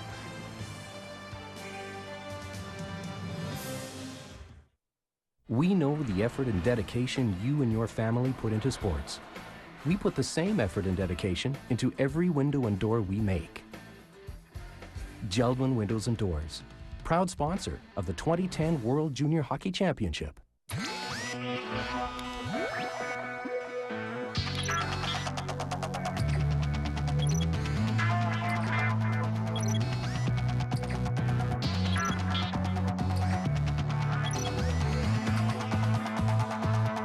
Looking for great value? Try our delicious classic menu with sandwiches for just $3.29. Satisfy your appetite the affordable way every day. Subway. Think fresh. Eat fresh. Closed captioning is brought to you by KFC's new Big Fresh Sandwich. Made with our finest all-white meat, boneless, skinless, seasoned chicken breast. Life tastes better with KFC. Gord, the big hit comes right in by Stefan Della Rovere, and it's a clean hit on Yuri Niemi. And then it's not so clean on the official. That's a Malachi crunch on the official. And then for good measure, Taylor Hall runs into him again and says, yeah, you knocked my helmet off. Get out of the way. Tough night for the official. What happens when the referee hits you in the head? It's a headshot according to the IIHF. 16-11, Canada out shooting the Finns. The Finns have been on 7 power plays in the first 2 periods of this game. We're starting to see Canada reel it in terms of their puck possession skills and creating offense off the forecheck and off the cycle, and that's the kind of team they have to have if they're going to be successful. Kadri, Bork, and Coase on the forward line for Canada as Willie Desjardins gets a look at a number of different combinations tonight. And off the face-off, it's cleared out by Salonen for the Finns. Colton Tuber to the Regina Pats, and LA Kings first rounder spins back. From one of the best places in Canada, White Rock, British Columbia. Love that place. Scandella bumping there with Salonen. And then Kadri stepped into Riisanen. Across the line is Cozen. He's got Bork with him. That pass was broken up by Riisanen, and away come the Finns. Goal scoring has been a real issue for Finland the last couple of World Juniors. Just haven't been able to come up with clutch scoring when they need it. That time Jonas Rask went flying into Hamonic. They're still a little bit of ways in terms of their development, but they're starting to get a lot better in terms of the offensive part of the game. Cozen brings it ahead. Fires it in deep as Canada makes another quick change. And back comes Vatanen to pick it up. Granlund steps around Shan. Still with it. Lays it across the heart to Kynan. He was taken out by Jared Cowan. And away comes Braden Shan. Up for Eberle. He was squeezed out, but got the puck ahead of McMillan. And McMillan down in the corner with it for Shan. McMillan still battling for it. And chips the puck in the corner to Shan. Drops it back for Eberle. What a move by Eberle. Drops it down, takes the return pass, but he was tied up by Granlund. And Eberle back with it. Drops it down for Shan. To DeHaan. Long shot. That goes wide off the end boards. Battling for it is McMillan. And Ortio will hang on with the Canadians buzzing the Finnish goal. And all this buzzing because of great breakout play by Canada. Puck support. The puck goes in deep. It's a real good job by Jared Cowan coming over. You take your man. Puck support 1. Braden Shen, puck support 2, get it to Eberle. McMillan, puck support 3, drive wide, get your cycle game involved, and get the forecheck involved. That is spectacular hockey that Willie Desjardins has been working with these guys since the summer camp. And there's a perfect example of what he wants them to do. Hall, Nemes, and Henrique are back out there for Canada as Hall kicks it there for Nemes. Greg Nemes plays it back for his Windsor teammate Ryan Ellis. That's knocked away in a race for it now as Lyonen comes in. And Scandella comes in on him. They collide hard in the corner.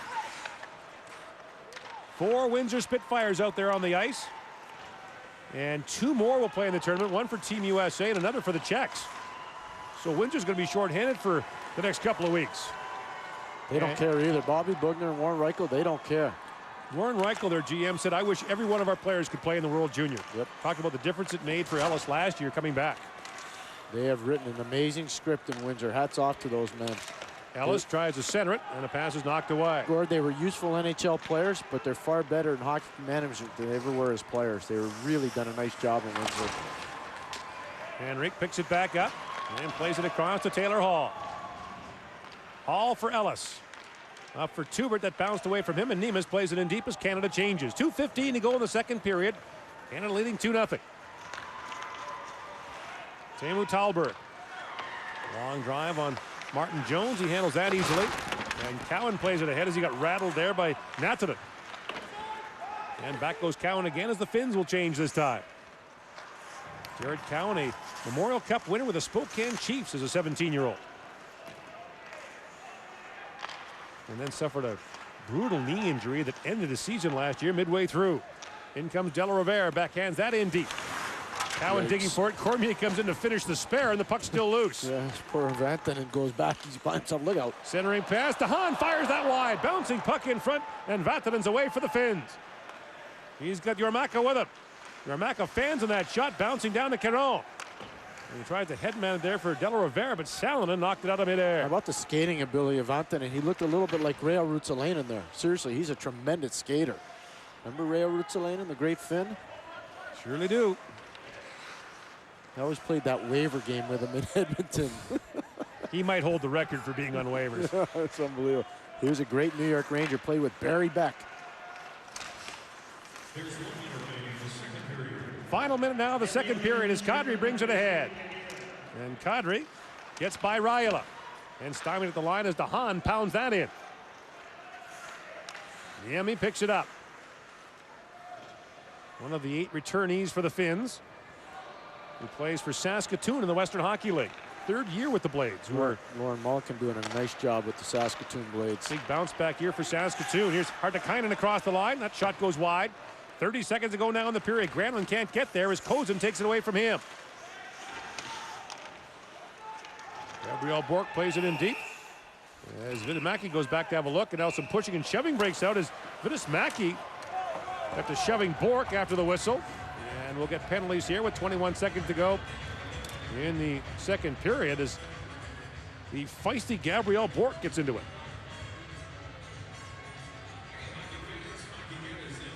Moncton Wildcat fans, get ready for him. He's going to be a real good player there for you. Brandon Gormley will probably be a top 5 pick, released by Team Canada. He's a top defenseman in Moncton. They have a good group there in Moncton, Gord. No penalties on the play, so we'll continue 5-on-5 for the balance of the period, you'd think. Shen, McMillan, and Eberle, the forward line for Canada. And Braden Shen wins another draw as Scandella plays it in. You've been saying that a lot about Braden Shen. He wins draws all the time. He's already played 1 National Hockey League game in late November. No, they won't play 5-on-5. No, they will not. As Shen was sent sprawling by Tommy Kavisto, who will go off with 11 seconds to go in the period.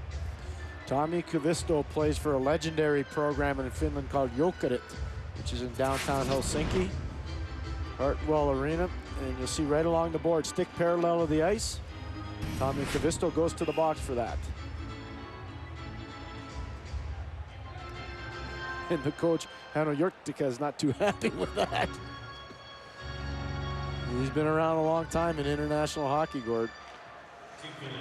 Puck rolls down, and Ortio plays it away.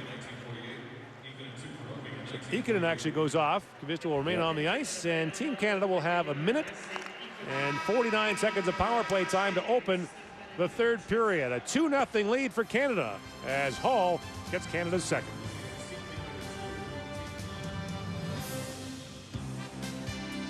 There's nothing you can do that can't be done. There's nothing you can sing that can't be sung. There's nothing you can say, but you can learn how to play the game. It's easy. All you need is love. All you need is love. All you need is love, love. Love is all you need.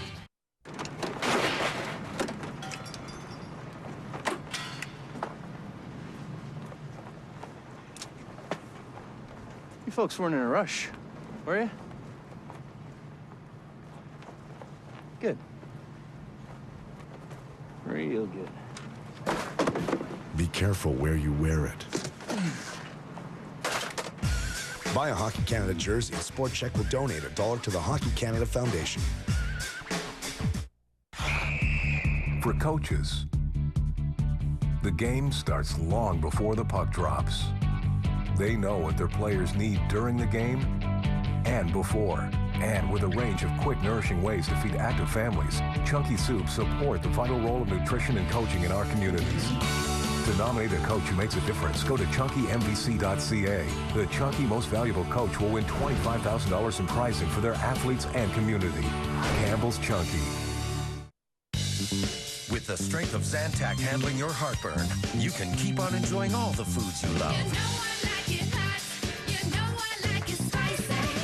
You know I like it real Feel the love, not the heartburn. They told me I was going to get a vest. Don't worry about the vest. It'll be fine. See what was hiding This is an amazing find. inside the must-see movie of the year. Oh my God. District 9. Own it now on Blu-ray. Hair that's stiff and sticky? That's not for me. I want a natural hairstyle. I use new Studio Line Mineral FX from L'Oreal. It's more than a gel. It's a gel cream with minerals. My style holds without feeling sticky.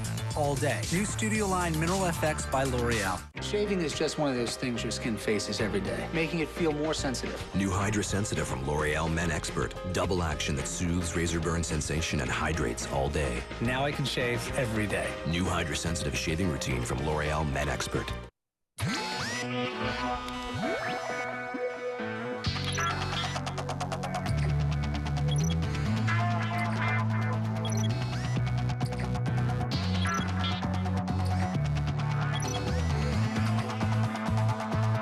Looking for great value?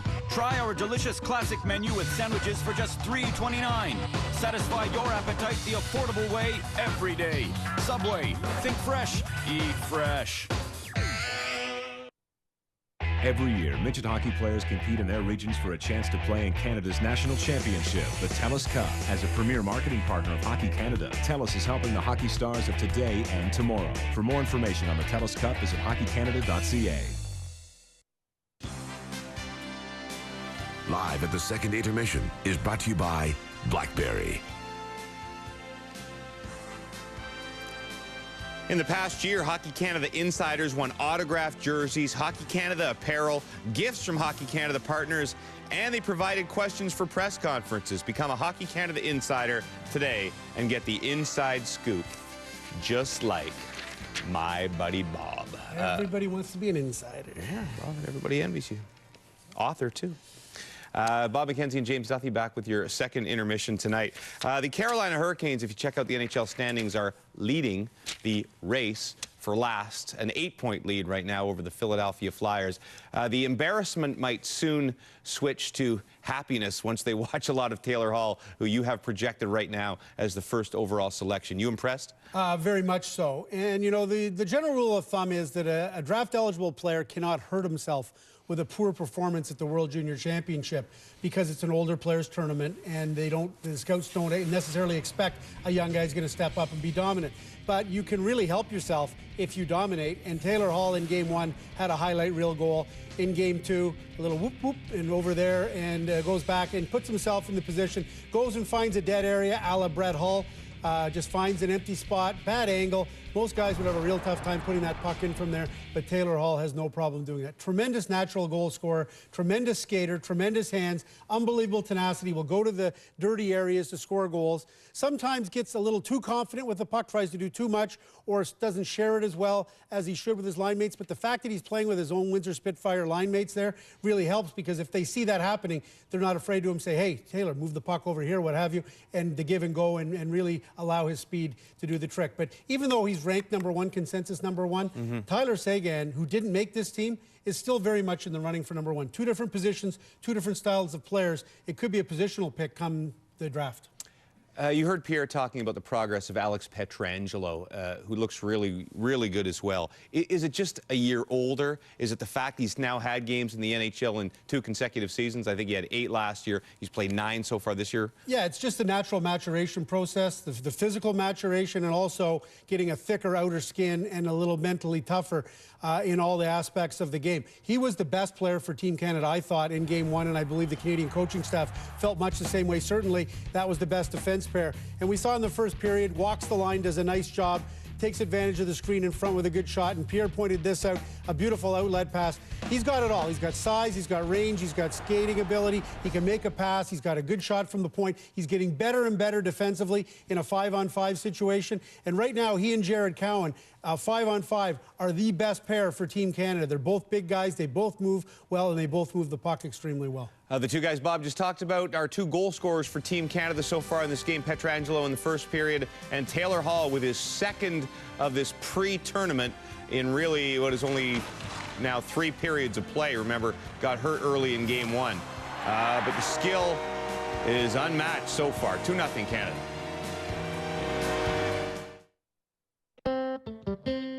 Introducing the all-new Chevrolet Equinox. It's the most fuel-efficient crossover on the highway and a top safety pick for 2009.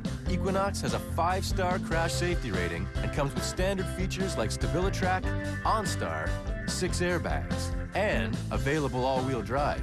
Great on safety, great on gas, great on price. And if you don't love your Equinox, return it. That's our 60-day satisfaction guarantee. The all-new Chevrolet Equinox.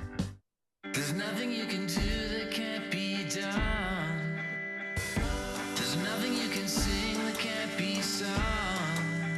There's nothing you can sing, but you can learn how to play the game.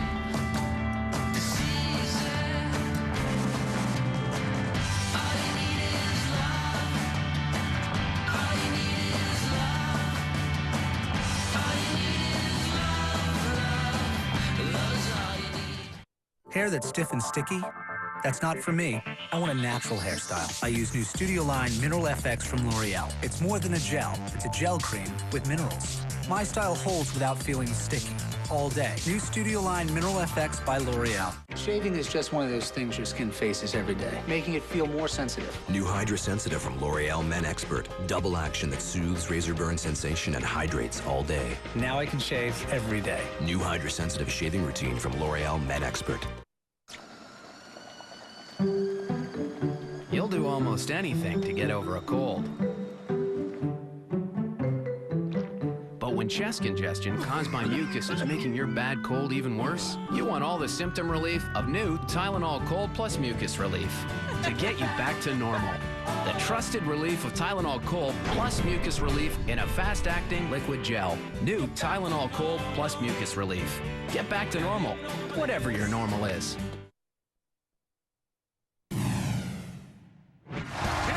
World Junior Champions for a 5th straight year.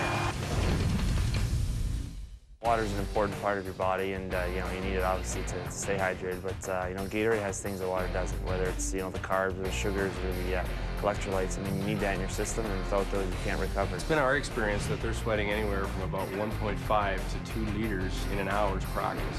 You lose as little as 2% of your body mass. That is when you start to decrease your performance. So if you weigh 80 kilograms, 2% of your body mass is just 1.6 kilograms or 1.6 liters. Well, it tastes really good. That's the first thing, and I don't know, it just seems like every time you have a Gatorade, you got that extra step of electrolytes in you and get that salt back in you and just a couple sugars to keep you going. Can you believe it?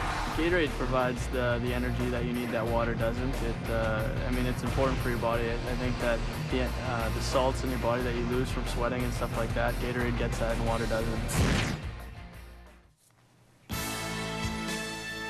I probably don't have to remind you of this, but I will anyway. It's Canada versus Latvia Boxing Day. That would be Saturday, 3:30 p.m. Eastern Time on TSN HD. Game 1 for the Canadians at the World Junior Hockey Championship. Of course, that other Team Canada will be named on December 30th on CTV and TSN. And one of the daunting things for Team Canada fans going into the Olympic Games, Brian Mudryk, is the play of other goaltenders. Ryan Miller for the Americans, Kiprasov for the Finns, and Evgeny Nabokov for the Russians. Nabokov, solid tonight. They were taking on the San Jose Sharks. We're taking on the Chicago Blackhawks, rather. I'll tell you what, though, some of Nabokov's teammates will be great for Team Canada. One guy, how about Joe Thornton, putting up the points. He had 2 goals, 7 assists in his last 5 coming in.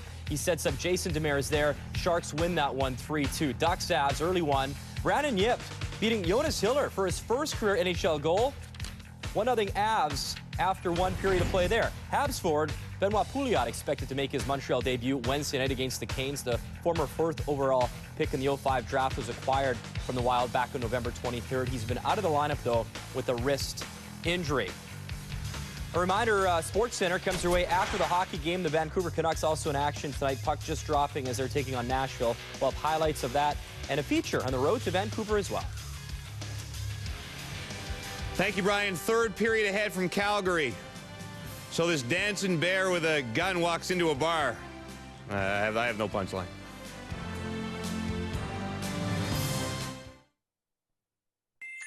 The hottest toys of the season are at your Chevrolet dealer. Like Equinox, the most fuel-efficient crossover on the highway. Or Silverado, winner of a Consumer's Digest Best Buy Award. Or Malibu, with better highway fuel efficiency than Accord or Camry. And now get up to $9,000 in cash credit, plus for a limited time, a $1,000 holiday bonus and our 60-day satisfaction guarantee.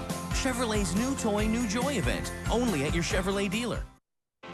New Bourbon Whopper, bourbon sauce, sweet, tangy. Observe how to taste the awesome. Remove wraparound shades. Respect the crispy onion rings. Inhale the bacony deliciousness. Take bite. Bonus step. Immortalize. New Bourbon Whopper. Taste the awesome. Only at Burger King.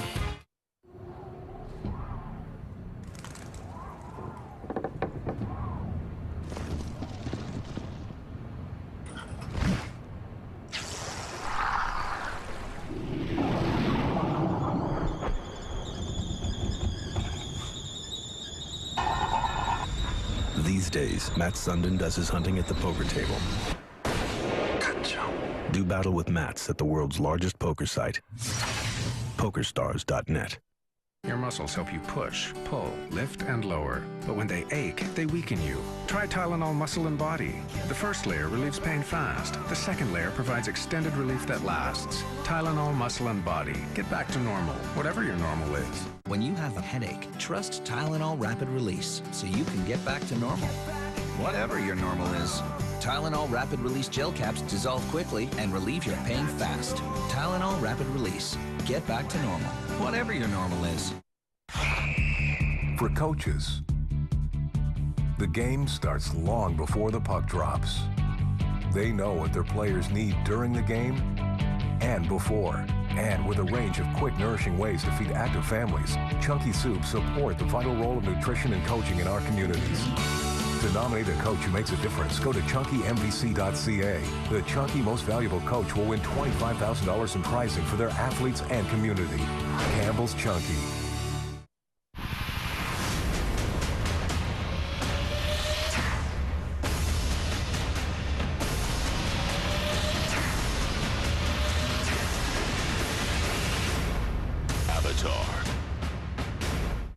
On Christmas Day, get to know the boys going for gold. James Dudley hosts Bob McKenzie for our World Junior Hockey Championship preview show with analysis from Gord Miller and Pierre Maguire. Christmas Day at 7 Eastern on TSN. Second period scoring summary brought to you by Chevrolet, proud partner of Hockey Canada. Taylor Hall has 26 goals in 34 games so far for Windsor. He has 2 goals in 3 periods for Canada. Here are Gordon Pierre. Yeah, James, there'll be all kinds of talk about the offensive prowess of Team Canada, who's scoring and everything else. But one thing Willie Desjardins and the coaching staff are looking for is transition play and puck movement. There's no question. We're getting good examples of it here tonight when Canada's playing against Finland. And you just have to watch about communication. You go in hard in your forecheck and you make things happen. But the big thing they talk about is all the forecheck. And it's just, this is not the puck possession pack. This is just the forecheck pack. But this is something Willie Desjardins wants to see as well. Good forechecking. But Canada's puck possession and puck management in this game has been exemplary. It's been led by that man, Alex Pietrangelo. Pietrangelo's bosses with St. Louis are here watching tonight and are very pleased about his development as a National Hockey League player. He was put into the NHL as an 18-year-old, played 8 games for St. Louis, sent back to junior after the World Junior last year. And then this season starts the year once again with St. Louis. 9 games with the Blues, -9. He was -4 in 1 game against Florida. Did score his first NHL goal. Yes. So the question is, after the World Junior, where does he go? He'd go back to Niagara. I think they're going to bring him back to St. Louis. I really do. Now, the other option would be for him to go back to junior and Niagara to trade him to a Memorial Cup contender. He declined to do that last year. Niagara said, we'll move you to a top team if you want to go. He said, no, this has been my franchise. I want to stay. Canada on the power play to open this period as Calgary comes in, drops it down. Eberle, backdoor pass, taken away from Taylor Hall. Great stick by Tommy Kavisto on the back door, and you're absolutely right. Taylor Hall had a wide open net. Ellis winds it ahead. Ryan Ellis, 7 points in 6 games last year at the World Junior as a 17-year-old defenseman.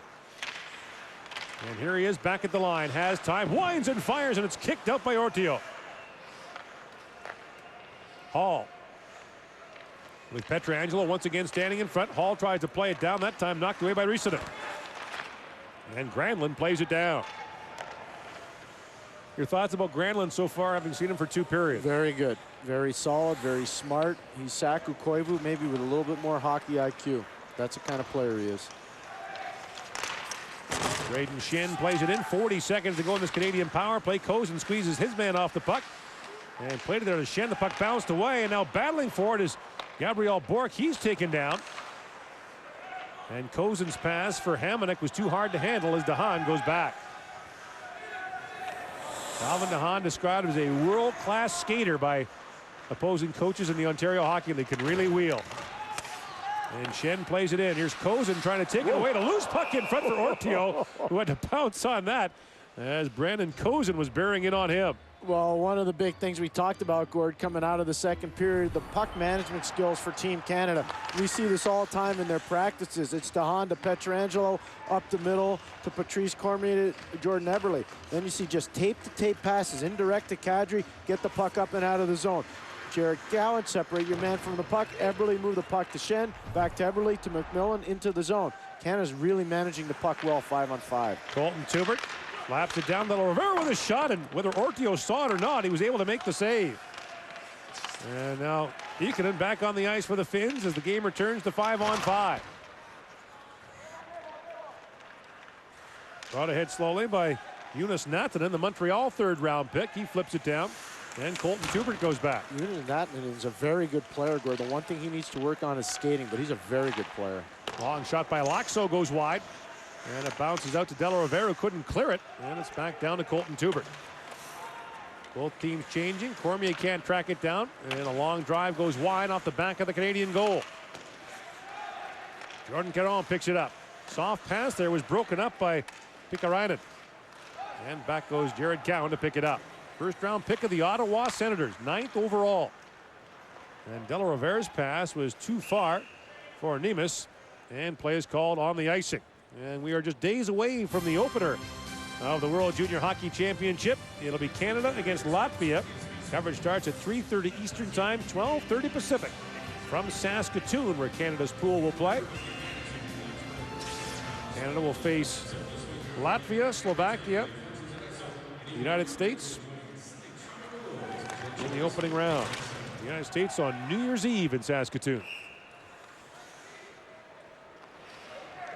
As Canada goes for a 6th consecutive World Junior Gold Medal since this tournament began in 1977. 5 in a row is the max by Team Canada back in the 1990s. And, of course, the current crew.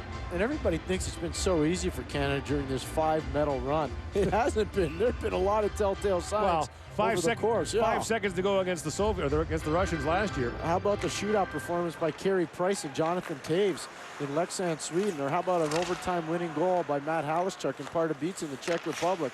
We've had a lot of different things. The one surefire one that wasn't going anywhere was Grand Forks, North Dakota. That's the best junior team Canada ever sent to the World Junior. Jormika had that puck taken away, and it's moved ahead by Greg Nemes.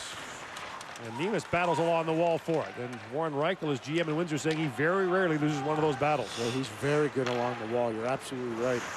Now a steal by Mitanen, works his way in and shoots. Jones makes the save. A long rebound, bounces down to Jordan Eberle. And he'll bank that off the glass and out in a race for it now. Shen getting in behind Nakiva. Shen trying to center it, and it's swept away by Ortio. Right in the stick of Canada's Jordan Eberle, and Shen couldn't quite reach it. Granlund, great pass ahead to Raila, walking in, Raila, backhand shot, Jones keeps it out, they score the rebound. No goal, waved off. Hartikainen tapped it in, and they're saying the puck was kicked in, and there'll be no goal. So Jones makes a great first save on Raila, and now they're saying that the puck was kicked in. There's no video review tonight, so the official's call is final. Granlund moves the puck. Alex Pietrangelo blows a tire. It creates a whole scene for Raila, who goes in. Then you see Hartikainen going and crash the net on Martin Jones, and the official makes the call. There's Raila, come in and all alone. That puck doesn't go in. Jones does a great job. And then eventually the puck will end up at the back of the net. No idea, Gord, why that's waved off. Saying he kicked it. Let's have a look. Let's see. There's Riley with the flyby. Well, I don't know if that's a kicking motion. It went off his foot. Went off his skate, and he did kind of propel it in, but the call is no goal. The key guy's 35 in blue. Teemu Hartikainen. What does he do with his foot? Okay. Well, does he propel the puck into the net with his foot? You can deflect it. That's a tough one. That's a very tough call. That's a tough one. Hey, That's listen, really tough. If they were watching that in the video room in the NHL, that would still be a tough call. You'd have a long delay. Kadri in across the line, and it's taken away by Hartikainen, who's steamed about that goal being taken away, moves back in and fires. Jones the save, knocks away the rebound. A little complacency has set in here for Team Canada after a pretty solid second period of penalty killing. And Hartikainen bowled over by Bork. Here's Ryla with it. Down for Granlund. The centering pass is taken away by Kozin, and away comes Canada. His line mates are changing as Kozin banks it ahead for Bork. And Gabriel Bork missed his man as Ryla drops it back, and then Bork stepped into him. Jordan Eberle fresh on the bench. Off the bench, rather, steps up. And Eberle in the corner with it, had to roll away. Gathers it right back up. Kadri backhands it ahead for Bork. And that pass went astray as Nakiva picks it up. At the line, Ellis able to hold it. That shot deflected down to Ortio, who had to be quick to hang on to that. And you get the sense the Flames like what they're seeing from Joni Ortio tonight. How could you not? He's been excellent. 6'1", 181 pounds. Plays for Turku, which is in the southern part of Finland, right on the water. 6th-round pick of the Calgary Flames. And Gord, even though he's a little over-aggressive, he's been excellent in this game. A major reason why it's only 2-0. Fantastic saves, especially early in the game. Ellis steps up on the face-off win by Braden Shen. But the Finns control as Sointu plays it down. Tubert trying to knock it down. Colton Tubert picks his way ahead for Shen. And Braden Shen being hooked up for Eberle. In comes Jordan Eberle. Fires. Save made by Ortio on a quick chance for Jordan Eberle. And now Eberle back with it. Tied up there by Aaron. Canada changing in the offensive zone as Jared Cowan steps off the bench. And the puck pinballs around in the finish zone. Aaron flips it down to the Canadian zone, and back goes Cowan to pick it up. Bouncing puck for Ellis, turned it over to Jonas Rask. And now back comes McMillan. Banks it ahead for Nemes. That pass went astray to get back onside. Plays it there for Henrique. Niemi for the Finns. Through the middle of Natanen. And he takes the return pass. In comes Natanen. Tries to center it there for Rask. That pass was too high for him. And Cowan is back as Natanen stepped into him. Pietrangelo, crisp cross-ice pass. In comes Taylor Hall. Streaking in as Hall shoots. Save made. Loose puck in front. And Ortio hangs on as Taylor Hall comes bearing in on the finished goal. And there's the Messier-like play of Taylor Hall. But first it starts with Jordan Eberle and his quickness. Watch this breakout, Gordon. Colton Tubert does a nice job. He moves a puck to Braden Shen. Head of speed. Then the quickness of Jordan Eberle going wide. Quick shot on goal on Joni Ortio. Later on, same sequence, no whistle. Taylor Hall, bam, on goal, but with the speed. Driving wide around Yuri Niemi. This guy's good, Corey. He's going to be something else. Off the face-off, Kozin digging for it. And Vitus Maki picks the puck out and plays it ahead for Jormaka. Pekka Jormaka feeds it back in front, and the pass missed the intended target, Mitanen. Back comes Canada the other way. Kozin steps around Kivisto. And Vitus Maki with it. Up ahead for Mitanen. And Mitanen backhands that softly down as the Finns will change. 13.5 to go here in the third period. Canada leading 2-0. Canadians won their opener handily against the Swedes. And we'll finish off the pre-tournament tomorrow night against the Czechs in Regina. Racing waved off as Ortio plays that right to Stefan Delarovere. Delarovere walks out and fires that wide. Hartikainen chips it out as Pietrangelo goes back, being watched by Granlund. That long pass is broken up and picked up by Hartikainen. Now a race for it. Back goes to Hahn. Shields off Hartikainen, protects the puck as Pietrangelo comes in to help out. And he plays it quickly for Cormier. Cormier's pass knocked down at the line by Vatanen. And finally, Cormier moves it out. He's got Caron and De La Rovere with him. But Desjardins is calling them to the Canadian bench, and they answer the call. Right away. That was good. Vatanen has that knocked down with a high stick at the Canadian line. You're watching pre-tournament action. Team Canada against Finland. Basically, it's about symmetry. Oh, I'm good. Be honest here, I mean. Fuck it. I'm good. My bad. I'm good. I'm the man! I'm good. Ready? No. Men can take anything. I'm good. Except drinking a Diet Cola. Until Pepsi Max. 0 calories. With kick. This is good. Critics and audiences agree. Invictus is great entertainment.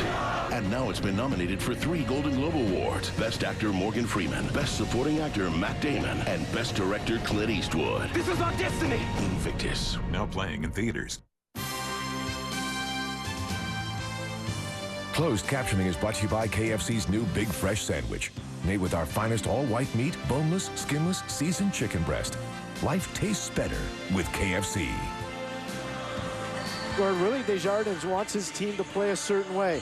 And Patrice Cormier is one of the guys, along with Jordan Caron, have to play a certain way. You see the two of them peel off in the shooting, and Stefan De La Rovere says, I don't see my line mates. I better get off too.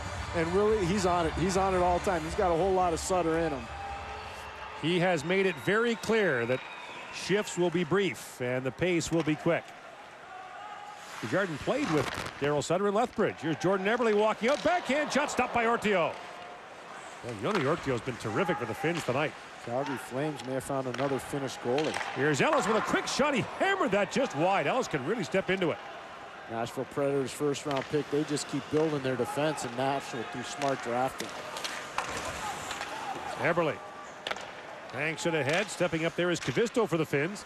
And a bouncing puck in front as Martin Jones had to hang on to that as he had Granlund watching him. And so you look at, if you're Martin Jones and you have a defenseman with the skill level of Ryan Ellis and Gord, you think about Nashville and what they've done. Shea Weber, Ryan Suter, Ryan Ellis, Cody Franson, Kevin Klein, Danny Hamhuis. It's just an unbelievable array of defensive talent. And this guy can absolutely wire pucks.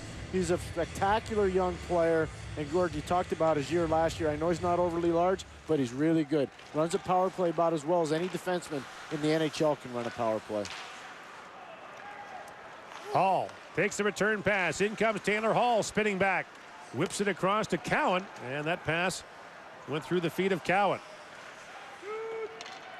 Taylor Hall's got a wicked toe curve on his stick, and it really allows him to snap the puck. He's a man-child. He really is. He's just so big, and he's just starting to find out how strong and fast he truly is. Comes by it honestly. His dad played in the Canadian Football League for a couple of years. Played for Winnipeg and Ottawa in the CFL. And this is kind of a homecoming for Taylor Hall. Everybody thinks he's from Ontario. He actually lived here the first 13 years of his life here in Calgary. Played a lot of minor hockey here. As the puck is banked down by Bork, and Nazem Kadri back in front for Bork. A bouncing puck skipped off his stick. He battles for the loose puck. And the battle continues in the corner. Kozun picks it up. Brandon Kozun, the Calgary native who plays for the Hitmen. Back for Pietrangelo. He hammered that wide out the other side to Kadri. Kadri on the line for Kozun. And this line being called to the bench very quickly as Kadri comes in deep. And Kozun with it. We'll play it across. Here's DeHaan. Alvin DeHaan, the Islander first rounder, had that knocked down. Now the puck skips by him, and Tallberg is in behind him. Tallberg has a look in front, got crunched there by Pietrangelo. That's a part of his game that's really come a long way. That part right there, the one-on-one physical part. Vatanen tries to get around Caron. Plays it in deep. Yermaka. Back for Vatanen. One-time wrist shot blocked by Caron, who was almost off to the races. Midway point of the third period. Canada with a 2-0 lead. On goals by Pietrangelo and Taylor Hall. And back comes Yermaka for the Finns. Drops it back, but that play is broken up by Canada's Marco Scandella. Plays it in for De La Rovere. Drops it off for Braden Shen. In comes Shen. Back for Della Rivera. The pass was in behind him. And Mintonen with it. Plays that ahead for Raiola, but the pass was too far for him. And that will be an icing call against the Finns.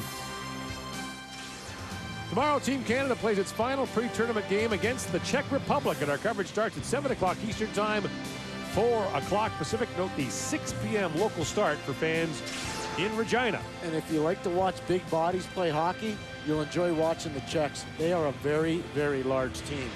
They will have the size advantage over Canada. And there'll be a lot of familiar CHL names playing for the Czechs, as better than half their pre-tournament roster as players from the CHL club.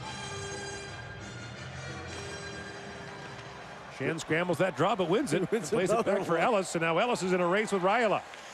And Ellis able to hold his ground and flip it there for Jordan Eberle.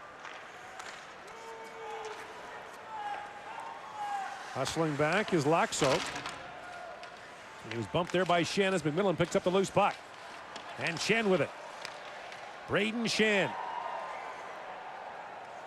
Battles down and plays it there for McMillan.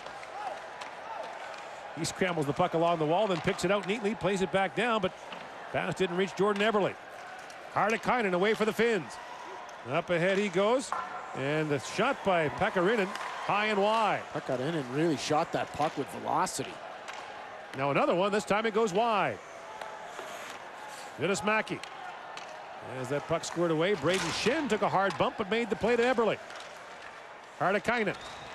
He got hammered down by Tubert, who gives another shot for good measure. And now Tubert spins back as both teams will change. Tubert being watched there by Rask, who forces the turnover. Jonas Rask drops it back, but that pass was broken up as Nattinen couldn't reach it. Back at the line is Kavisto. Long shot. That's tipped wide off the end boards and in behind the Canadian goal. And a penalty coming up to Canada, as Colton Tubert will go off with 8:11 to go in the third period. Sometimes you're your own worst enemy when you try to overhandle the puck. He tries to get too cute with the puck. It's a great forechecking job by Jonas Rask. He separates Colton Tubert from the puck, and that eventually leads to this, with Colton Tubert putting Jonas Rask down. The two guys that started the play, there's the guy that finished it, and really Desjardins won't like that at all. That is not a good play for Colton Tubert to make. 8th power play of the game for the Finns, who have yet to score the man advantage, and Canada was able to hold the Swedes with a power play goal as well in Regina on Sunday night. Vatanen leads the rush for the Finns, tries to step around Hamonic, and shovels that into the other corner for Hartikainen. Hartikainen banks it back for Aronen. And here's Granlund, whose pass goes off the stick of Cormier. Chance short-handed, and stepping up and in front of that pass was Aronen to break it up. Dave Cameron's in charge of the penalty killing here for Team Canada. He's got to be happy so far during these pre-tournament games of what he's seen in terms of pressuring and good decision-making. Likes the quality, maybe not the quantity of the penalty killing this team has had to do. But no, you're right, Gord. They don't obviously don't want to be killing penalties all night long, but they obviously have been successful at it so far. Laxo to Salonen. In comes Salonen. Long drive goes off the leg of Cowan, and a sharp angle shot fired wide there by Rask. And there's Jonas Rask. Has it taken away by Alex Pietrangelo, and Pietrangelo wheels that down the ice. Under 7 to go here in the third period. 40 seconds to go in the finished power play. Laxo plays it there for Niemi. You know, a battle along the wall for it, and it's controlled by the Finns. Nattinen. And that pass hit Niemes up high. He managed to play the puck out. Laxo to Niemi. Yuri Niemi leads the rush for the Finns. Feeds that in front. Broken up by Hamonic, and Hamonic off the glass and out. Hamonic and Scandell are a very good defensive tandem. One guy from Val-d'Or and the other guy from Moose Jaw, but they have no problems communicating at all. As a matter of fact, Hamonic, perfectly bilingual, speaks beautiful French.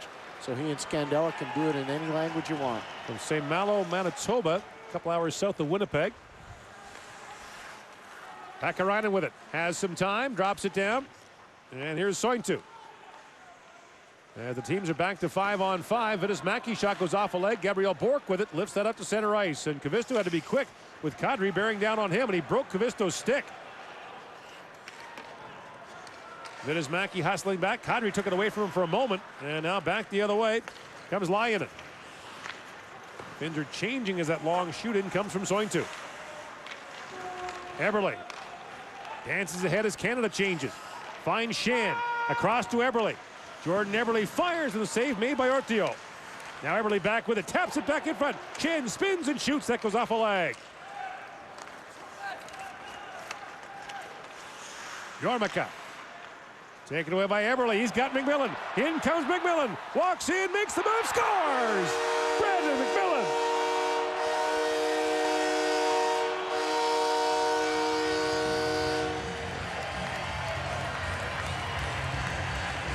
Gord, all night long we've talked about transition. Watch 22 in white, Jared Cowan. He separates his men. Uramaka from the puck. Quick transition, move it over, and Brandon McMillan, who's had a great night for Team Canada, accepts that Jordan Eberle pass with speed around the defense and around the goaltender, Yanni Ortio, to make a 3-0 Canada. But that all starts by 22 in white, Jared Cowan from Allen, Saskatchewan, making a great play in the neutral zone. And McMillan, the native of Delta, BC, down by the U.S. border south of Vancouver, has given Canada the 3-0 lead. And yet another Kelowna Rocket might play a big role for Team Canada at the World Junior. They seem to make a habit of it almost every year. Starting with the former Kelowna Rocket coach, Mark Habscheid, in 2003 in Halifax, Nova Scotia. What a job he did. Here's Cowan, long shot goes wide. As we're under 5 minutes to play now in the third period. Taylor Hall spins back in the corner. Nifty move by Hall. He's amazing. Here he comes, Hall. 3 Finns converged on him and finally took the puck away. That wasn't so amazing. He'll hear about it from Willie Desjardins. Now Cowan turns the puck over to Hartikainen. And in comes Hartikainen on Colton Tubert. Centers it, and he just missed Granlund with that pass. Salonen crisscrossing with Granlund. Nifty move, and a backhand shot goes high and wide. Hartikainen with it. And Teemu Hartikainen battling there with Cowan. And Hartikainen steps away from him with the puck. Cowan re-engages. Hard bump into the corner. 6'5" bump into the corner. An 85-foot battle between those two, and the pass goes back. Niemi hammers that high and wide. Laxo at the other point, able to hold it, but Cowan knocks down the pass. He's got Hall with him, and that pass was broken up by Laxo, or Hall was off to the races. Here's Caron with it, with Cormier. And the puck taken away as Natanen comes back the other way, gets around to Hahn, hammered down by De La Rovere, and the chance in front for Pekka was turned away, and a Canadian defender, Pietrangelo, is down. Alex Pietrangelo slowly gets to his feet and gets back into the play, now goes to the Canadian bench. Jonas Rask across the line, taken down by De La Rovere, and that's going to be a Canadian penalty to Stefan De La Rovere. Now coming up high is Ryan Ellis, and we get some pushing and shoving at the end of this play. So once again, tempers flare, Canada with a 3-0 lead. No hill too high, no road too long, 'cause we overcome. You build me up when I fall down. Now we can fly, fly into the blue,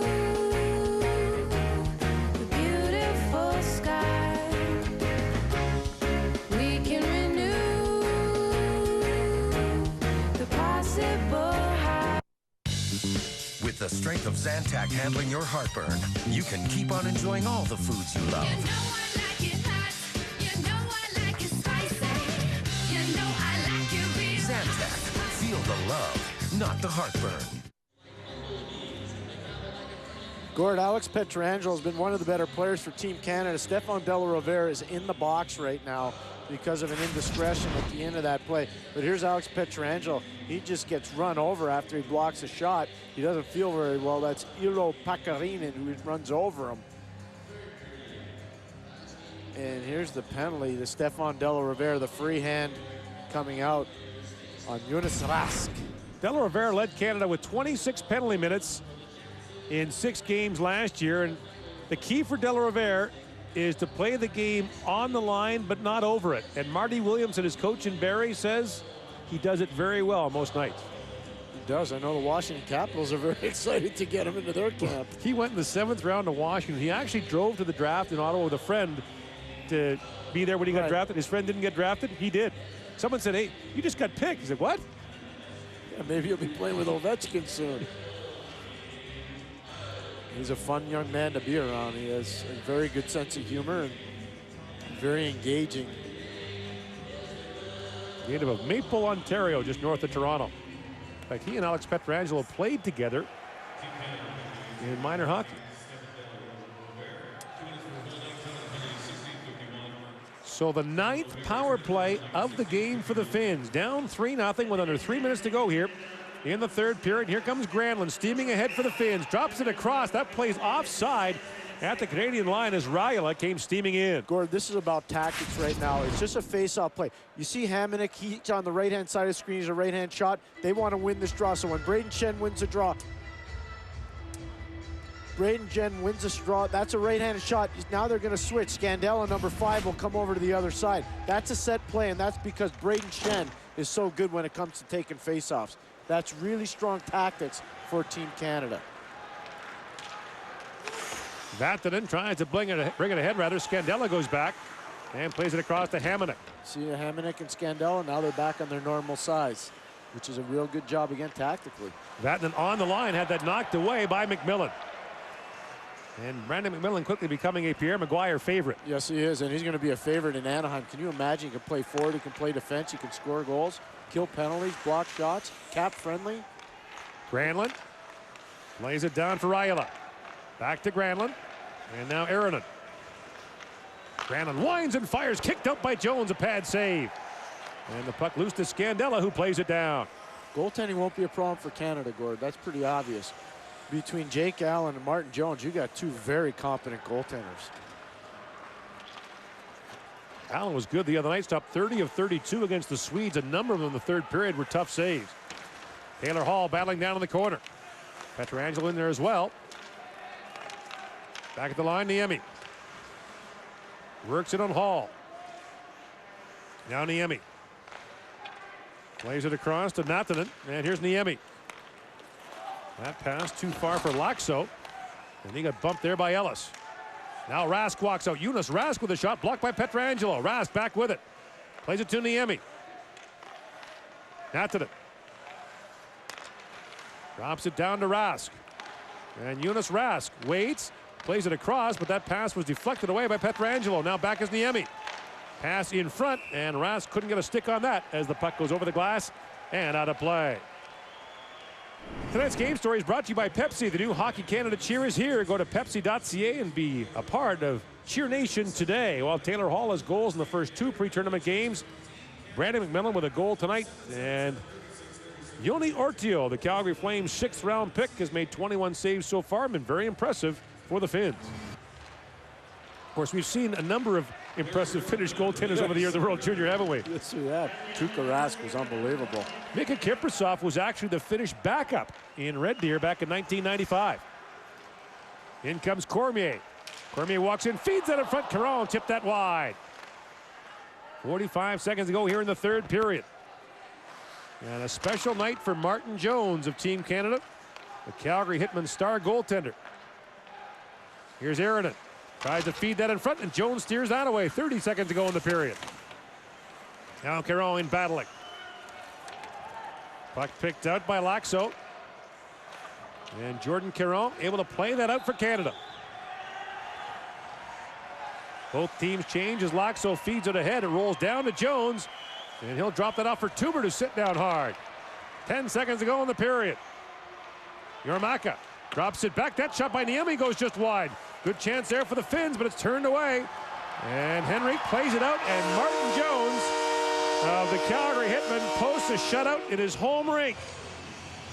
Stops all 17 he faces, and Canada wins it by a score of 3-0, running its pre-tournament record to 2-0. This has been a presentation of TSN, Canada Sports Leader.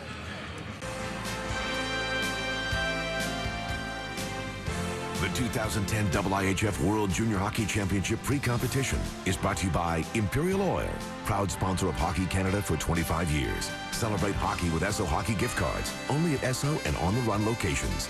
By RBC, enthusiastic sponsor of the 2010 Olympic Torch Relay. By Nike, official training partner of Team Canada. And by TELUS, proud partner of Hockey Canada.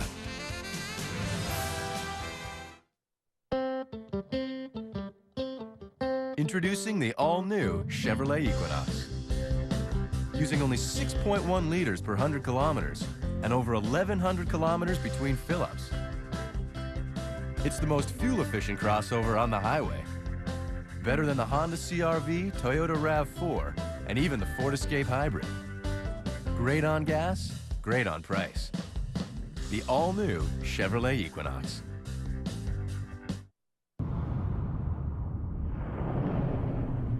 Final table, you're on the big blind. There's a raise from the button. What now? I say a big re-race. Show our power. All in. Crush him. Let's just call him. Trap him. Call power race. Crush him. Time to find the poker star in you. Battle with Mats at the world's largest poker site. Hair that's stiff and sticky? That's not for me. I want a natural hairstyle. I use new Studio Line Mineral FX from L'Oreal. It's more than a gel. It's a gel cream with minerals. My style holds without feeling sticky all day. New Studio Line Mineral FX by L'Oreal. Shaving is just one of those things your skin faces every day, making it feel more sensitive. New Hydra Sensitive from L'Oreal Men Expert. Double action that soothes razor burn sensation and hydrates all day. Now I can shave every day. New Hydra Sensitive shaving routine from L'Oreal Men Expert. What do I owe you? For you, please. Oh, you're so sweet.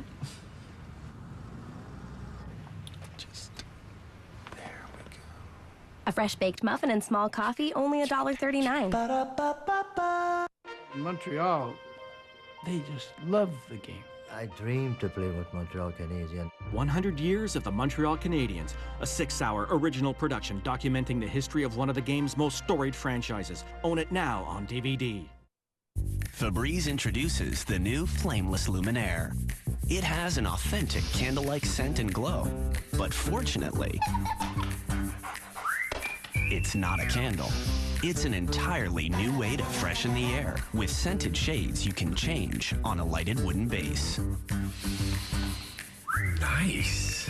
The new Febreze Flameless Luminaire. Big on style, not on price. Now available with new limited edition holiday shades. For coaches, the game starts long before the puck drops. They know what their players need during the game and before. And with a range of quick, nourishing ways to feed active families, Chunky Soups support the vital role of nutrition and coaching in our communities. To nominate a coach who makes a difference, go to ChunkyMVC.ca. The Chunky Most Valuable Coach will win $25,000 in prizing for their athletes and community. Campbell's Chunky.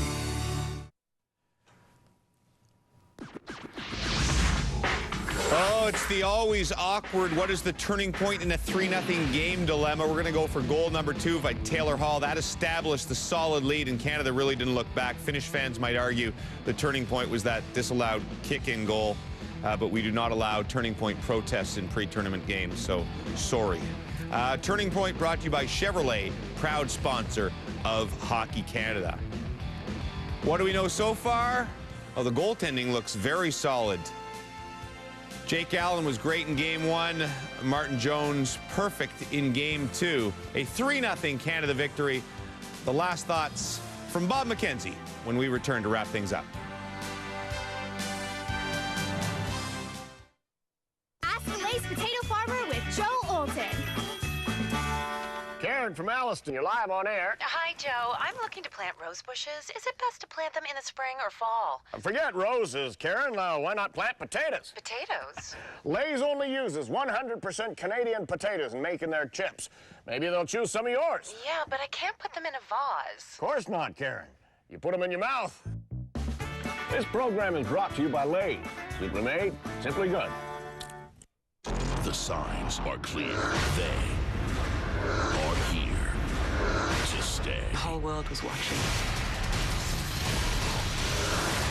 There's a lot of secrets in District 9. District 9. Own it now on Blu-ray.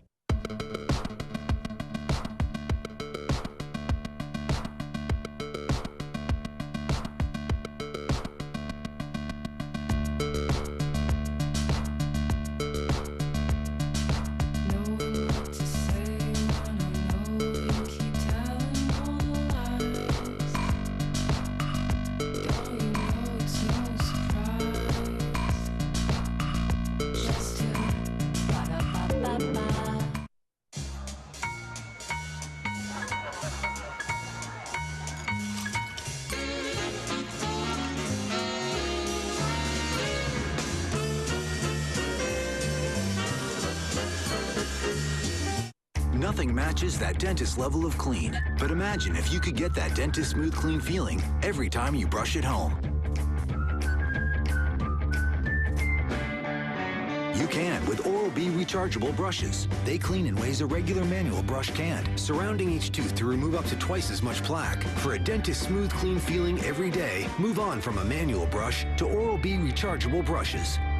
Give the gift of a healthy mouth with power brushes from Oral-B.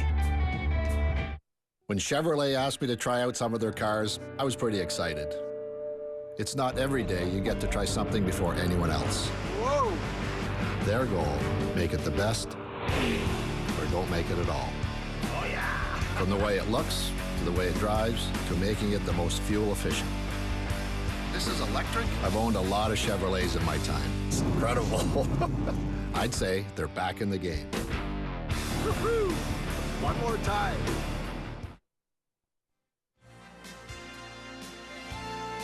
The 2010 IIHF World Junior Hockey Championship pre-competition is brought to you by Chevrolet, proud partner of Hockey Canada, by Molson Canadian 67, a premium light beer with 67 calories, and by Pepsi. The new Hockey Canada cheer is here. Go to Pepsi.ca and be a part of Cheer Nation today.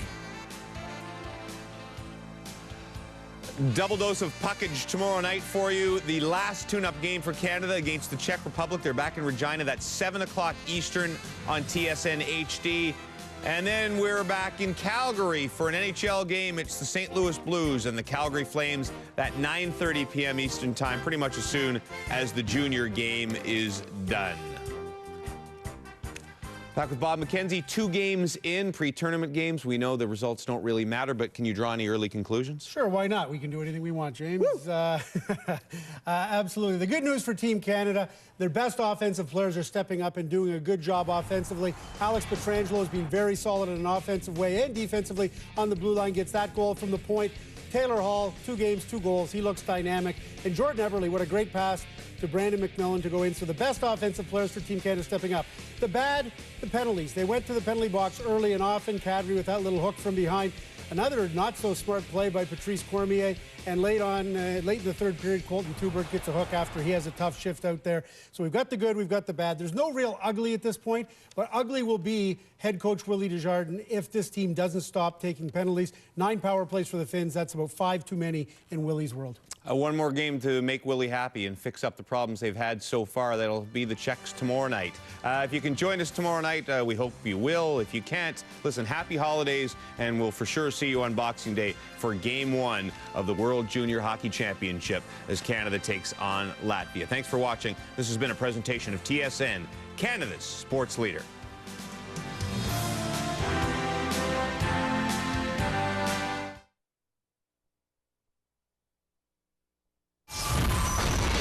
Once you had that thing on TSN about me, I decided to work at it harder. This is SportsCenter. After a convincing win over Sweden, Team Canada continues its tune-up for the World Juniors when they collide with Finland. Stealing the spotlight, on the heels of Marty's latest milestone, Luongo makes his push to be Canada's starter. Tied atop the standings, the Sharks and Hawks clash in the Windy City for first in the West.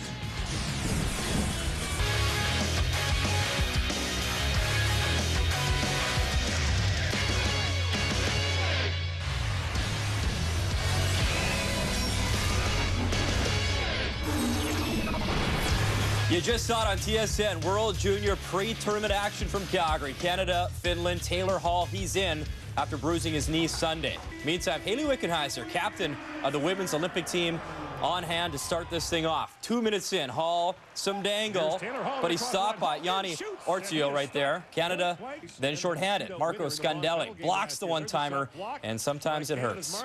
And that hurt. As Scandella has to go to the bench, he leaves but would return. That really hurt. A little later in the frame, Alex Pietrangelo fires through the screen, scores. Canada is up 1-0 after 20. Second frame, more spectators. Dion Phaneuf. And here comes Brent Sutter. There he is. They're in the house watching, as is Olli Jokinen supporting the Finnish side. Early in the second, more from Team Canada. Brandon Cozen finds Hall, and he snipes. Takes the pass off his skate, goes upstairs. That's a nice little goal. Canada up 2-0. Martin Jones starting in net. Makes the save there. Late in the second, Stefan Della Rovere steamrolls Finnish captain Juraj Niemi. And not even the refs can escape Team Canada. As Hall loses his helmet in this sequence with the ref. Ref looks at him and goes, what are you doing? Canada up 2-0 after 2 periods. Early third, it's Toni Rajala driving the net. Jones to save. Puck ends up in the net, but they wave it off. It appears to hit off Timu Hartikainen skate and good. No video review in this game, so it does stay 2-0 Canada. And then more from Hall. The kid's got speed. Crashes the net here. He would be all right. And then 5 minutes to play in this hockey game. Taken away by Eberle. He's got McMillan. In comes McMillan. Walks in, makes the move, scores! Brandon McMillan. And with that, nice little dangle. McMillan seals it for Canada as they take it 3-0. You know, the last time Canada and Finland played each other in the World Junior Championship was in the quarterfinal of the 2008 tournament, which Canada won 4-2. Finland 0-for-9 on the power play in this one. They're looking to climb back onto the podium after a 3-year absence after winning bronze in 2006. As we say hi on SportsCenter, I'm Brian. She is Kate, and it's hard to believe Team Canada outstanding when it comes to the World Juniors after their 6th gold medal in a row, and they're off to a great start once again. Oh, they're looking fantastic. We can't get too ahead of ourselves, though. Only 2 preliminary games so far. With more thoughts on the game tonight, though, we are going to head back to Calgary and see what Gord Miller and Pierre Maguire have to say about tonight's game.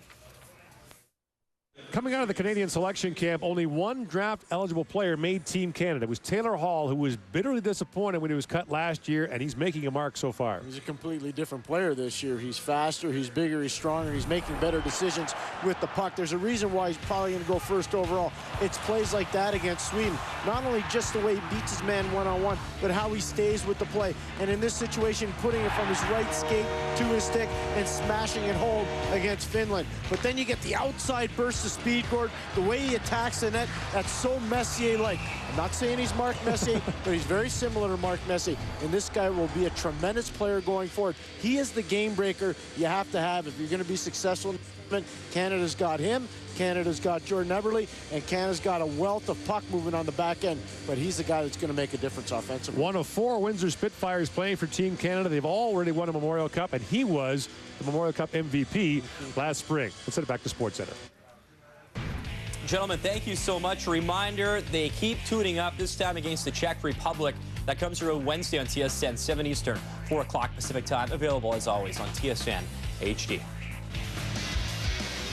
SportsCenter, the 2010 World Junior Hockey Championship, is brought to you by Tissot. Tissot, proud partner of Steven Stamkos. Steven Stamkos limited edition watch now available at select retailers. All right, over to some NHL. Predators Canucks. Alex Edler's first game since December the 8th.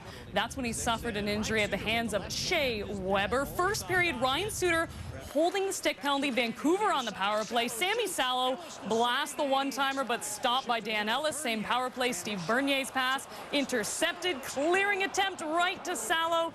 He rifles one high. Now still in the first, Rick Ripon down with speed, but the wrister stopped by Ellis. Ellis 11 saves in the period. Now late in the first, it's David Scatchard in the box for checking, feeling the heats from some Green fans. Ensuing power play, Henrik Sedin to brother Daniel, but it's stopped by Ellis. Final 2 minutes of the first, Tanner Glass to Alex Burrows, but he hits the side of the net.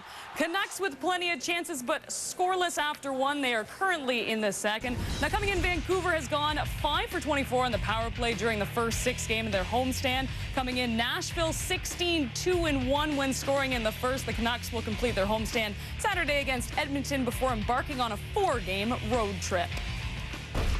Best in the West on TSN2 tonight. Sharks Blackhawks. Chicago's won 4 straight against San Jose, including that 7-2 blowout last month. 3 minutes in, some possible Team Canada teammates getting it going. Danny Boyle to Danny Heatley, who beats Cristobal Huet. That's his 22nd. It's 1-0 Sharks. 9 to go. Patrick Sharp in the slot. Evgeny Nabokov, big stopping. Then on the power play, Patrick Kane from behind the net. Nabokov gets a piece. He made 15 saves in the frame. Second period, Hawks power play. But Joe Pavelski the steal. 2-on-1. Joe to Joe. Big Thornton's got his 10. That's his first shorty in 6 years. And it's 2-0. So Heatley, Thornton, they've got goals. How about the other member of that line? Patrick Marleau zings post. 5 to go. Jonathan Taves, side of the net. That's post. How about the shots after 2? 26-7 in favor of the Hawks. Wow, third frame. Marian Hossa, always dangerous in front of Kane. Backhand, finally beats Nabokov. That's his 11. 20 seconds later, though, Thornton to Marleau. Jason Demers, net it. Sharks back up by 2 on his second. Last 2 minutes, net empty. Kane looking. Hossa finds some room upstairs, so the Hawks within 1. Last minute, they're pressing for the equalizer. Hossa to Kane. Nabokov. Another save. How about the final shots? 47-14. But it's the Sharks who get the victory, 3-2. Look at Nabokov's numbers there, 45 saves, a .957 save percentage. He makes a season-high 45 stops. Joe Thornton, 3 goals, 8 assists during a 6-game point streak. And Dan Boyle, he's got a goal and 6 helpers during a 7-game point streak. Ducks Avalanche, Colorado looking for their 3rd straight win. First period rookie Brandon Yip, first shift of the game, throwing his weight around, drills Brett Festerling, and then moments later, some offense from the Rook. Down the slot, shot,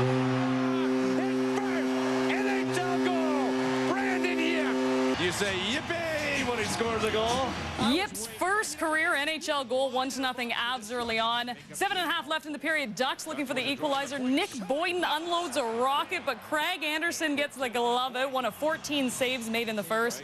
And then 8 minutes into the second, Avs a 2-on-1. Jonas Hiller gets across, robs Yip on the doorstep. It is currently standing at 1-0 in the second intermission. Brandon Yip scored his first career NHL goal on his 5th shot in his 3rd career game. Coming in, Matt Duchene has 1 goal, 3 assists over the past 3. And then coming in, the Ducks have also outscored the Avs 19-7 during 4 straight wins the series. They are 8-1-0 in their last 9 meetings. Still ahead with Canada's Olympic roster set to be unveiled on December the 30th. Which goaltender has the inside track on the #1 spot in the crease? What a crowd on the blue line. Our NHL insider breaks down why Dion Phaneuf may not make the cut for Team Canada. And after Martin Brodeur added another record to his resume, the SportsCenter Top 10 looks back at the other record-breaking moments. The 50th win of Pacquiao's now legendary career.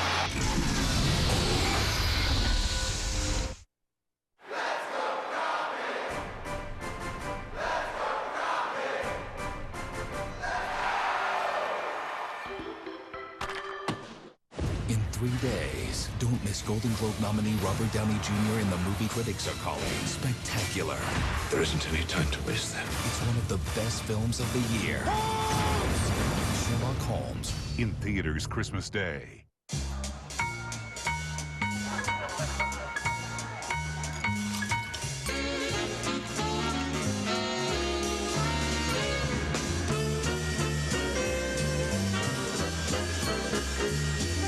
Hey, I want a beer with something to it. You want a records? They're full of flavor. 100 years ago, something this delicious would have been considered witchcraft. If flavor made a sound, it'd be The French actually say it the best. It's delicious. Cool. Take the best day of your life and put it in your mouth. That's good. That is good. Thank you. It's a nice day. I wish I thought of that one. Me too. Imagine. Imagine. Imagine. Imagine. Lotto 649's next jackpot is $3.5 million.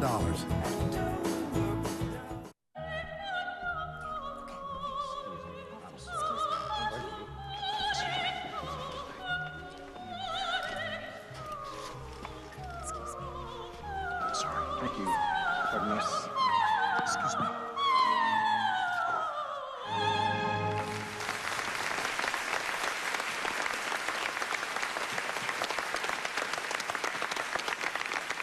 Cialis. Ask your doctor if Cialis is right for you. World Junior Pre-Tournament action. Canada and the Czech Republic. Tomorrow on TSN. Sports Center, brought to you by Tim Hortons' new China Mug and Quick Pay Tim Card. The perfect gifts for the coffee lover. And by Cialis. Ask your doctor if Cialis is right for you. Well, in 8 weeks, the puck officially drops for Team Canada at the 2010 Olympics, and Mike Babcock said Monday the roster is 95% set. There's been a lot of back and forth, but there's been no real disagreement on players to this point. But we haven't decided on the final couple spots. I'm a big believer is that the players are going to decide all these things.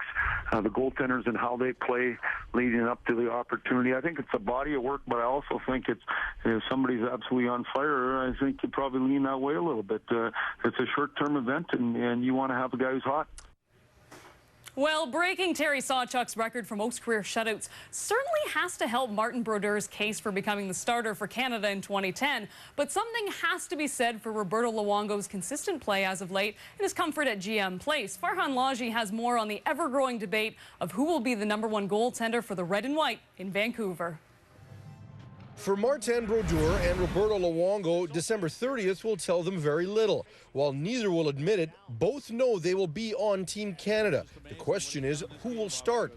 Brodeur made his latest case for the job with his record-setting shutout. It's pretty amazing. I think, you know, you look at 104 shutouts, that's a lot of shutouts. So, you know, he's been so consistent throughout his whole career and healthy, and year after year he puts up huge numbers. He's been able to play so long time and keeping that same high level. You don't plan on playing long enough to give it a shot yourself? Yeah, I'm gonna be like 83 years old maybe and still playing and I have a chance. Going into his 4th Olympics, Brodeur will certainly have the edge in experience. But those in favor of seeing Luongo carry the ball will say this is not a Lifetime Achievement Award. And both goalies are playing their best hockey of the season, with the games a mere 7 weeks away. We know the track record of all the goaltenders, what they've done to date, and, you know, over the course of the next 6 weeks, then we can get into the debate of or the discussion of who starts. And ultimately on February 16th, Mike has got to make his final decision. There's no need to pick your starting goaltender now. To be honest with you, I think since I've been back from my injury, I've been playing pretty well, and you know, just want to keep improving, of course, and you know, try to get better. Who do you think's going to start? Like I say, I'm just trying to get on it right now myself, so that's all I'm working right now. So that's all I got. The Team Canada brass claims it's a long way from determining a starter. Both contenders don't know what will tip the scales. Last year, it was suggested to Luongo that his puck-handling deficiencies might give Brodeur an edge, so he worked on it and has noticeably improved. Once you had that thing on TSN about me, I decided to work at it harder. You know what? I don't know what clicked since I want to say the second half of last year, but I feel like this year I kind of enjoy it. Going out there and playing the puck, as more in the past I was kind of just scared. Farhan Lalji, TSN, Vancouver. So depending on your point of view, you could argue that Steve Yzerman has the easiest job in hockey. At his disposal, some of the best athletes on the planet. All he has to do is pick. But there lies the dilemma. The GM of Team Canada must choose very wisely, and his final decisions will be front and center when the roster comes out December 30th on national TV. Here's Gino Reda and Darren Dreger with their thoughts. So we're down to crunch time when it comes to announcing the Canadian team roster for the Olympic Games, and still a lot of balls up in the air when it comes to forwards and D. but pretty much a lock. Yeah. Okay, it is a lock in terms of the goaltenders. Yeah, we know Martin Brodeur will be named, Roberto Luongo, the Vancouver Canucks, and Marc-Andre Fleury from the Pittsburgh Penguins. What we don't know is who Mike Babcock is going to go with as his starting goaltender in Game 1 of the 2010 Winter Olympics. Now, there's a theory being tossed out there. Maybe Canada steals a page from its own history book. You remember back to 2002, Curtis Joseph lost the opener of the tournament 5-2 to Team Sweden. Well, Martin Brodeur had no problem backing up Curtis Joseph in that opener, and then he carried the load the rest of the way en route to the gold medal championship. Can Roberto Luongo do the same thing? Does he have the type of makeup, the type of character to do the same thing? If not, there is consideration, at least at this point. Discussion maybe, Gino, on starting Roberto Luongo because you know historically that Brodeur has no problem with that position. Okay, so we know the 3 goalies are going. The rest, though, is still up in the air. Yeah. Because depending on who you ask, this team is almost completely set, according to Mike Babcock, who says there's only 2 or 3 spots left to be determined. Or Steve Yzerman, who says there's still a lot of room for leeway. Well, again, if you talk to Hockey Canada management, Team Canada management, there are still a lot of players in the mix. If we focus in on the blue line for just a second, we know Canada will name 7 defensemen. Well, 8 or 9 names are still very much in the mix. Dion Phaneuf is not one of those 8 or 9 names in the mix, and that may come as a bit of a surprise to Calgary Flames fans. It's less about, you know, Dion Phaneuf having a bad year on the blue line of the Calgary Flames in the National Hockey League, and more about other players perhaps surpassing him. Guys like Drew Doughty of the Los Angeles Kings. And the battle right now for the 7th spot appears to be between Drew Doughty, between Jay Bouwmeester, who of course is a teammate of Dion Phaneuf, and Mike Green of the Washington Capitals. And while there are a number of spots available on D, you get the impression, Darren, there's even more openings on forward. Yeah, and you know, it seems strange to say that, but there are as many as 18 forwards still in the mix going after one of those coveted 13 spots. 3, potentially 4 holes still remain. Now, we're talking about a long list of players who, again, remain in discussions. Players like Mike Richards of the Philadelphia Flyers. You've heard Patrice Bergeron from the Boston Bruins. He's heavily involved. Eric Stahl from the Carolina Hurricanes. You continue on. Martin St. Louis, he is not a lock on this team just yet. He is one of the bubble players in play. Jeff Carter of the Philadelphia Flyers. Shane Doan from the Phoenix Coyotes. Ryan Smith is a long shot. Patrick Sharp of the Chicago Blackhawks, very much in play. And here's one from out in left field that will surprise many who are watching this, and that's the name of Milan Lucic from the Boston Bruins. He hasn't played a lot because of injury this year. He's had a terrible run with injury issues. That being said, there's something about this kid that intrigues Team Canada management and the coaching staff. He's a unique player. I'm not saying that he's got a realistic shot, but I wouldn't be surprised if he was at it. We're all intrigued by this great debate between now and December 30th. At that point, the roster will be set, and we'll turn our attention back to the battle for number 1, Brodeur or Luongo. That's going to be a great battle. SportsCenter Insider Report is brought to you by Alberto Beef Jerky. Don't be a sidekick. Eat like an alpha. There is no such thing as a clean hit to the head in international ice hockey. The IIHF posted an announcement on their website Tuesday clarifying the rules for hits to the head. The Federation considers all hits to the head to be illegal and will be enforcing the rule during the upcoming 2010 Winter Olympics in Vancouver. Still ahead on this episode of SportsCenter. Ron Wilson pulled no punches after his team's collapse. I'll call Pee-wee mistake. His players respond a day later. And ready to avenge their most surprising loss of the season, the Celtics try to even the score with the Pacers.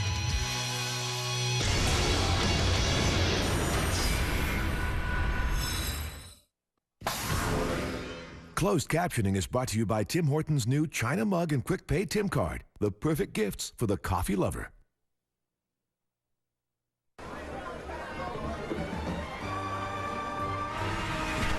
Funny how a lonely day can make a person say, what good is my life? Till I look around and see this great big world is part of me and my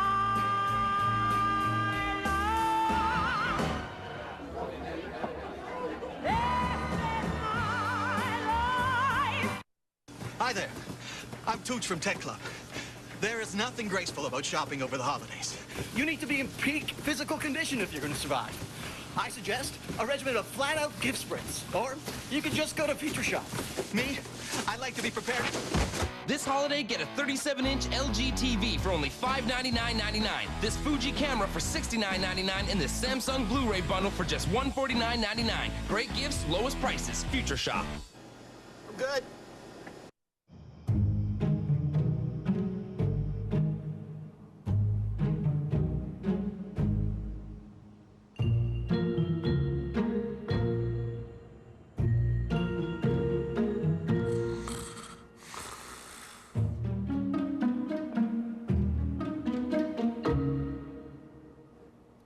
Missed your favorite show? Catch up on the hottest shows free with Rogers On Demand. Rogers, the way TV should be.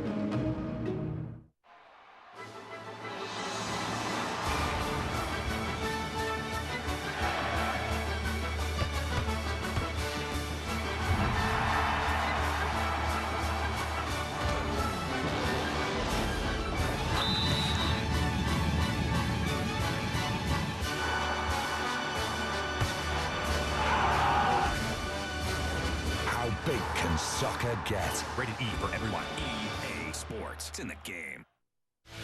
What was the top sports story of 2009? What's your pick for highlight of the year? Relax. We've got the answers. Sports Center Year in Review. Christmas Eve on TSN. You have to play smart. Like I said, we turned the puck over an elementary, I'll call pee-wee mistake. And then the goal in overtime is also a pee-wee mistake. Shouldn't have lost the game that way. That was Ron Wilson criticizing his team's defense breakdown in Monday's overtime loss to the Sabres. Today, members of the team responded. Maybe we're just making a few too many mental mistakes, and making mistakes that you learn in basic minor hockey is, I guess, I didn't hear him say that, but I guess maybe that's what he means by that. Just you learn skills as a kid, and you shouldn't be making those kind of mistakes in the NHL. We just blew our coverage. Myself, I think I blew my man there, and we got to take more accountability as a 4-on-4.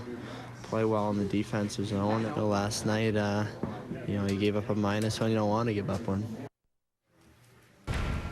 Other NHL news, Habs forward Benoit Pouliot is expected to make his Montreal debut Wednesday against the Hurricanes. The former 4th overall pick in 2005 was acquired from the Wild back on November 23rd, but he's been out of the lineup with a wrist injury. The Sens will welcome back Pascal Leclerc and forward Chris Neil when they face the Penguins Wednesday. Leclerc's been sidelined since November 24th with a fractured cheekbone, while Neil has been out since November 25th with a knee injury. Oh, I'm excited. I hate watching games. It's frustrating when you like to be out there contributing in whatever way you can. So I'm looking forward to getting back at it. I'm really excited, especially getting the chance to do it before Christmas. It's good. It's been a long time, freak things, but it's behind me, and it's just great being around the guys again and get a chance to play. Over to some NBA. Pacers, Celtics. Indiana upset Boston last month, scoring the most points on them by an opponent. 113 first quarter. Mike Dunleavy Jr. He gets the hoop and the harm. In the second, check out the move. Luther Head crosses up Tony Allen, then blows by him. Pacers up 15 at the half. That is Boston's biggest halftime deficit of the year. In the third, the Celtics decide to show up, though. Rajon Rondo steals Ray Allen, goes up for the 3-ball. It's good, and it's part of an 8-0 run. Later, Celtics within 2. Allen, 3-ball for the lead. Meanwhile, Paul Pierce without a field goal through 3. The fourth, a completely different story. Slashes for a pair. Under 4 minutes left. Celts by 4. Pierce, clutch 3-ball. The truth simply dominating down the stretch. 16 fourth quarter points. Boston wins it 103-94. After blowing a 35-point lead in the second half to the Kings Monday, the Bulls taking on the Knicks. And in the second quarter, the Bulls turn into the Nets. Joe Noah. That's not good. Wilson Chandler. Good for him. Throw down 2 of his 16. Then it's Al Harrington. Long jumper. Dot net. He had 20 points. Knicks up 22 at recess. Let's go to the fourth quarter. Bulls within 5. Derrick Rose. Working. 2 of his team high 26. Chi-Town down by 3. And then Rose to Noah down low. Make it a 1-point game. However, the Knicks, too much in this one. David Lee puts this one to sleep as he finishes with 18 points, 21 boards. A rough 48 hours for coach Luke Wilson and the Bulls. Vinny kind of looks like it. Blazers Mavs Dirk Nowitzki returns to the Dallas lineup after he missed a game after having Carl Landry's teeth dislodged in his elbow, and there would be a bad injury this one. First quarter, Joel Przybilla steps on Eric Dampier's foot, falls awkwardly, clearly in pain. He'd stay down for a few minutes before being helped off the court. Reports are saying he ruptured a patella tendon and dislocated the patella. Second quarter, Andre Miller gets the elbow up on Nowitzki. He gets him right in the mouth. Luckily, he wouldn't lose any teeth in his elbow, though. Third quarter, Nowitzki continues to take a beating. This time, Steve Blake pokes him in the eye. Rough night all around in Dallas. Dying seconds of the fourth. Mavs down 2. Jason Terry drives. He can't get the lay-in to fall. Blazers snap an 11-game losing streak in Dallas. They take it 85-81. When SportsCenter returns after cruising through their first tune-up, would Team Canada face a stiffer test from Finland? And under the Canadian microscope, Luongo tries to match Brodeur when the Canucks host the Predators. Highlights next.